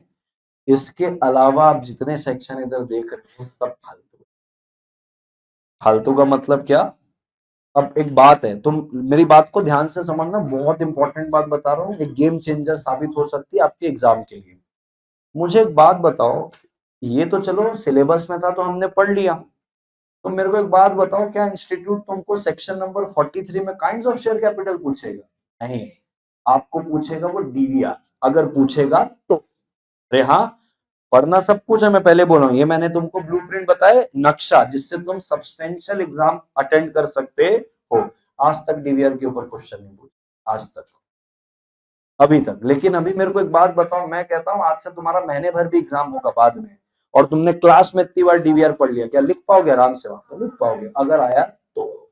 समझ रहे हो? क्या काइंड्स ऑफ शेयर कैपिटल पूछेगा आपको, बताओ कितने काइंड ऑफ शेयर कैपिटल होते हैं, तो आप बताओगे हाँ इक्विटी प्रेफरेंस, 12वीं का एग्जाम है क्या? नहीं। 44 और 45 पूछेगा आपसे, बताओ शेयर ट्रांसफरेबल और मूवेबल होता है, ट्रू और फॉल्स? नहीं पूछेगा ना। ना 44 पूछेगा ना 45 पूछेगा कि बताओ डिस्टिंक्टिव नंबर नहीं था वो कंपनी को पेनल्टी लगेगी, क्या पूछेगा इसमें? कुछ भी नहीं। 46 पूछेगा, बोले शेयर सर्टिफिकेट का मतलब बताओ। सबको पता है शेयर सर्टिफिकेट में नाम लिखा होता है। एक बात को ध्यान से समझ लो, फाउंडेशन से समझाते आ रहा हूं, जहां पे मसाला है वहां पे क्वेश्चन है। 43, 44, 45, 46 कहीं कुछ मसाला नहीं, 47 में भी मसाला नहीं है। क्या है 47 में? Voting right. ये आपको पता होना चाहिए कि चलो इक्विटी और प्रेफरेंस को वोटिंग आगे काम आएगा, एग्जाम में घंटा काम आएगा। समझ पा रहे हो? तो 43, 44, 45, 46, 47 में एक ही चीज इंपॉर्टेंट होगी, अगर होगी तो डीवीआर। वो भी कि भाई कंडीशन बताओ, ये आपको घुमा के दे देगा कि कंपनी ना 100% का वोटिंग राइट दे रही डीवीआर में, तो आप बताओगे नहीं भैया 74। या बोल देगा चलो लीगल रिक्वायरमेंट बताओ, कंपनी डीवीआर इशू करना चाहती, क्या क्या कंप्लायंस हो सकते हैं, तो आप बताओगे भाई आर्टिकल में चाहिए परमिशन, ओआर में चाहिए परमिशन, ऐसा करके। अब बात आती है किसकी? 48 वेरिएशन। इसमें मसाला बन सकता, उसमें किसमें बनाएगा? वैल्यू पे, कि भाई 100 शेयर होल्डर है, अरे हाँ 80 लोग हाँ बोल दिए हैं, लेकिन उस 80 के पास मिला के 70% ही है, अपने को कितना चाहिए? 3/4 बने तो ऐसा बन सकता है, लेकिन अभी ऐसा कि तुमने 48 पढ़ लिया ना, पूरी चीजें दिमाग में, पूछेगा तो प्रैक्टिकली पूछेगा, तुरंत तुमको हिट करेगा, अरे 3/4 चाहिए था भाई। अपील में जा रहे हैं, बोले 40 दिन बाद, बोले नहीं 21 दिन में जा रहा था। अरे हाँ, समझ पा रहे हो? तो ऐसे करके अगर पूछा तो 48। अब मेरे को एक बात बताओ, तुम 48 नहीं पढ़ के गए, 40 बार यहाँ पे रिवीजन हो गया, एग्जाम में एक दिन पहले 41 बार कराऊंगा मैं। अरे हाँ, फिर जाओगे तुम एग्जाम में, 48 में क्वेश्चन है, नहीं कर पाओगे। अच्छा, इसमें 48 में भी आज तक क्वेश्चन नहीं बना, आज तक सेक्शन यहां से लेके यहां तक कोई क्वेश्चन नहीं बना है, मतलब 43 से लेके मैं कहूं सेक्शन नंबर 52 तक एक भी क्वेश्चन नहीं है।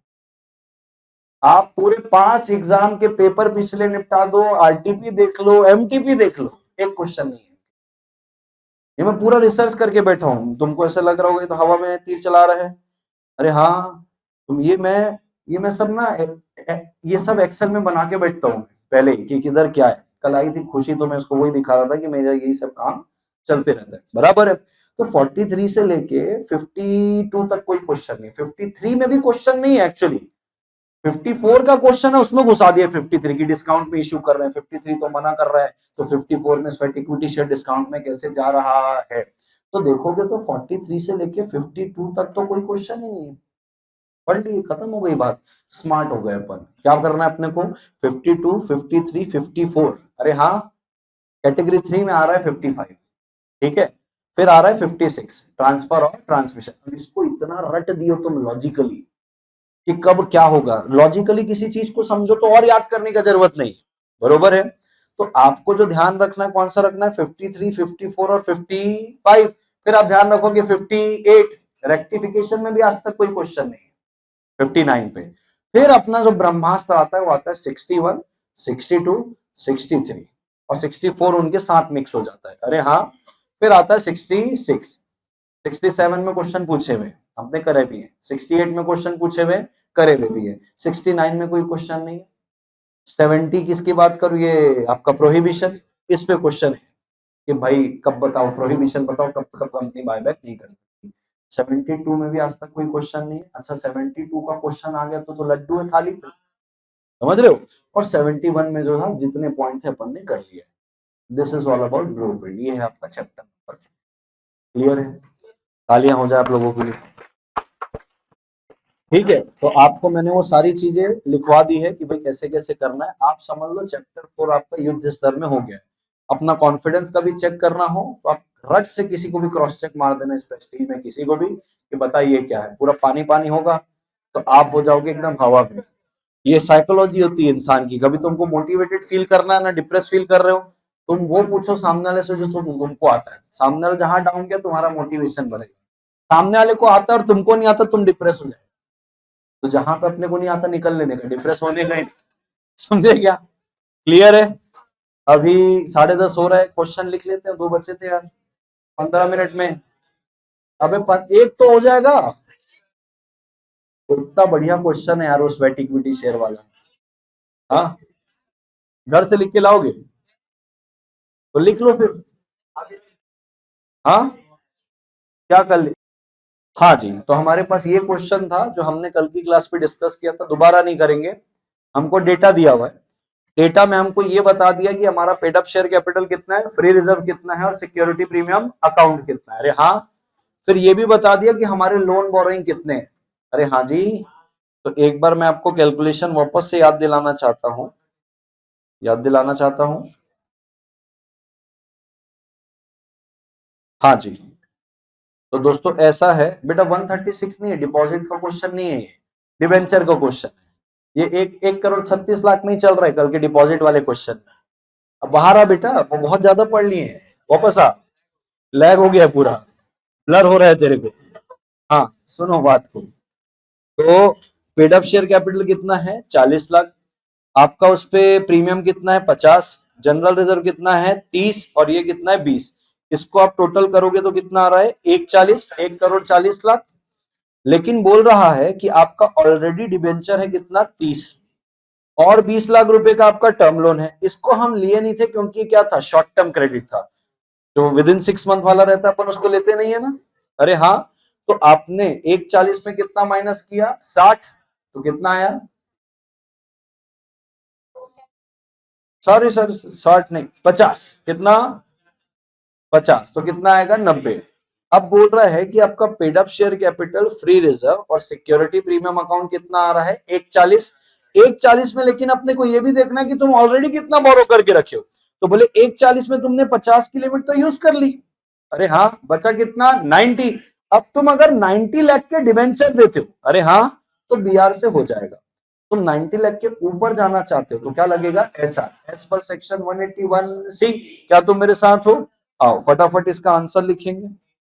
हाँ, हेडिंग लिखो फटाफट, amount of debenture that company can issue, amount of debenture that company can issue, section number 71, amount of debenture that company can issue, amount of debenture that company can issue। करिश्मा कुमारी कह रही है कि sir blur की वजह से ना question नहीं दिख रहा है। क्वेश्चन नंबर 21 है बेटा, क्वेश्चन नंबर 21 में अपने को मिलेगा पेज नंबर 59। क्वेश्चन नंबर 21 में मिलेगा पेज नंबर 59। दोस्तों बड़े जीवन में आगे हेडिंग डाल दिए, amount of debenture that company can issue. बड़ू जीवन में आगे लिखेंगे सबसे पहला वाला point, as per section number 71, as per section number 71,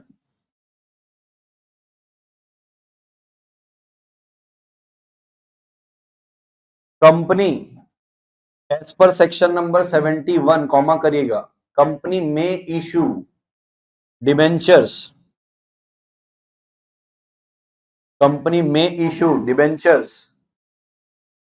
company में इशू क्या debentures by passing board resolution in board meeting as per section number 71, company may issue debentures by passing board resolution in board meeting, बराबर है if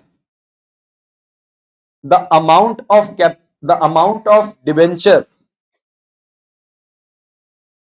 if the amount of debentures to be raised, if the amount of debentures to be raised is within the limit of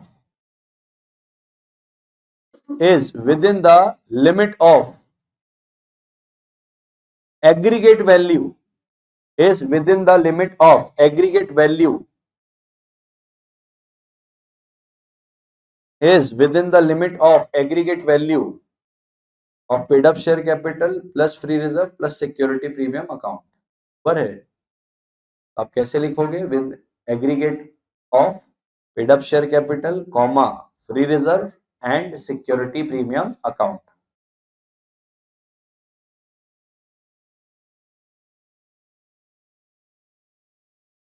बरोबर है दोस्तों, वापस से पढ़ेंगे। As per section number 71, a company may issue debentures by passing board resolution in board meeting if the amount of debenture to be raised is within the limit of aggregate value of paid up share capital comma free reserve and security premium account। पक्की बात है। Next point जाइएगा और थोड़ा जल्दी जाइएगा, ठीक है। however comma if the amount of debenture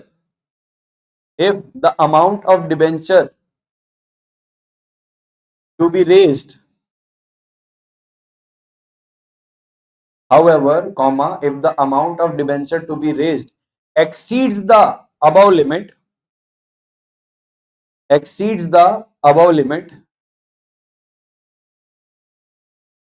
comma करिएगा, लिखिएगा company is required to pass SR, company is required to pass SR in general meeting, company is required to pass SR in general meeting, बराबर है, ठीक है। तीसरा point लिखेंगे from the above limits, in the above limits लिखना, from मत लिखना, in the above limits, in the above limits temporary loans, in the above limits temporary loans from banks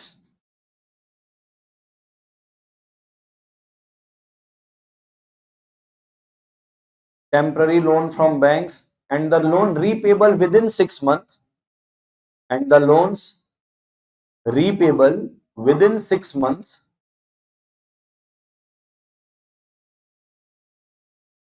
shall be excluded,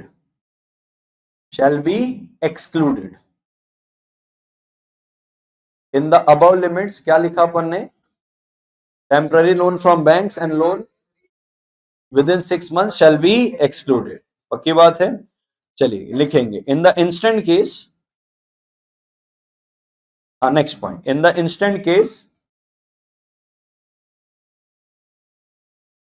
case के बाद आप colon लगा लीजिएगा, ठीक है। कॉलन लगाने के बाद एक लाइन छोड़ के आप एक हेडिंग बस लिख लेना, पर्टिकुलर्स और अमाउंट, एक जगह पर्टिकुलर्स एक जगह अमाउंट, ठीक है। इस पे लिखिएगा पर्टिकुलर्स में PUEC,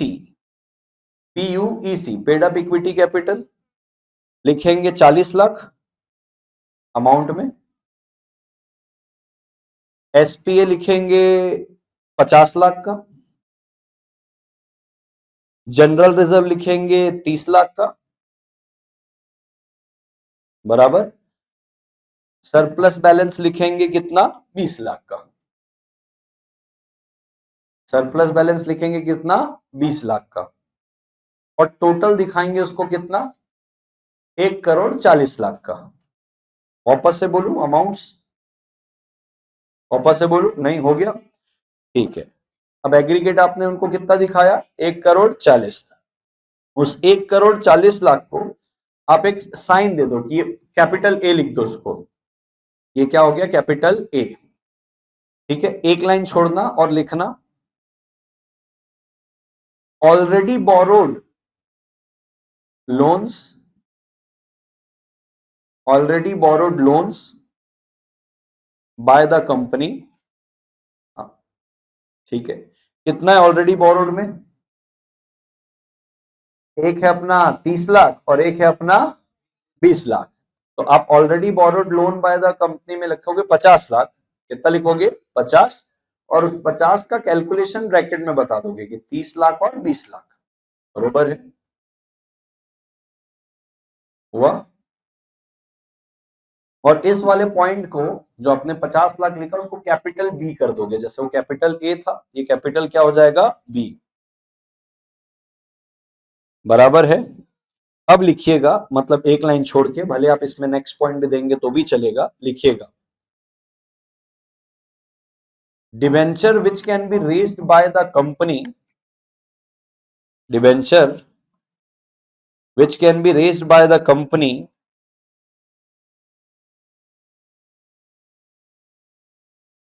debenture which can be raised by the company by passing board resolution in board meeting, by passing board resolution in board meeting,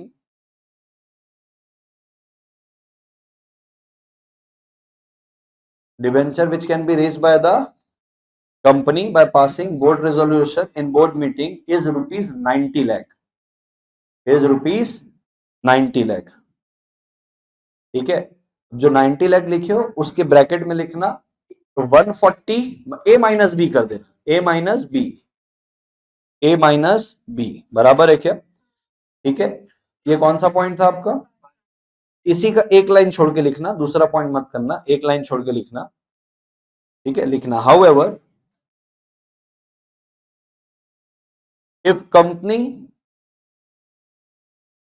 proposes to raise debenture, if company proposes to raise debenture in excess of rupees 90 lakh, in excess of rupees 90 lakh, comma करिएगा, company is required to pass SR in general meeting, company is required to pass SR in general meeting. ठीक है, एक last point लिखना, क्योंकि इस last point में आपको ये बोल रहा है कि मान लो कंपनी इशू करना चाह रही क्या, कन्वर्टेबल डिबेंचर, तो क्या लगेगा। ठीक है, इसमें लिखना further, further if company proposes to issue debentures, further if company proposes to issue debentures with an option to convert it, with an option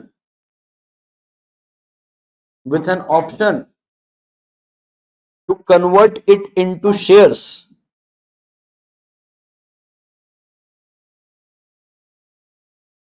बराबर है, कॉमा करिएगा, company is required, company is required to pass special resolution in general meeting, company is required to pass SR in general meeting. पक्की बात है, that's it. चलो कल मिलते हैं, टेक केयर, बाय बाय।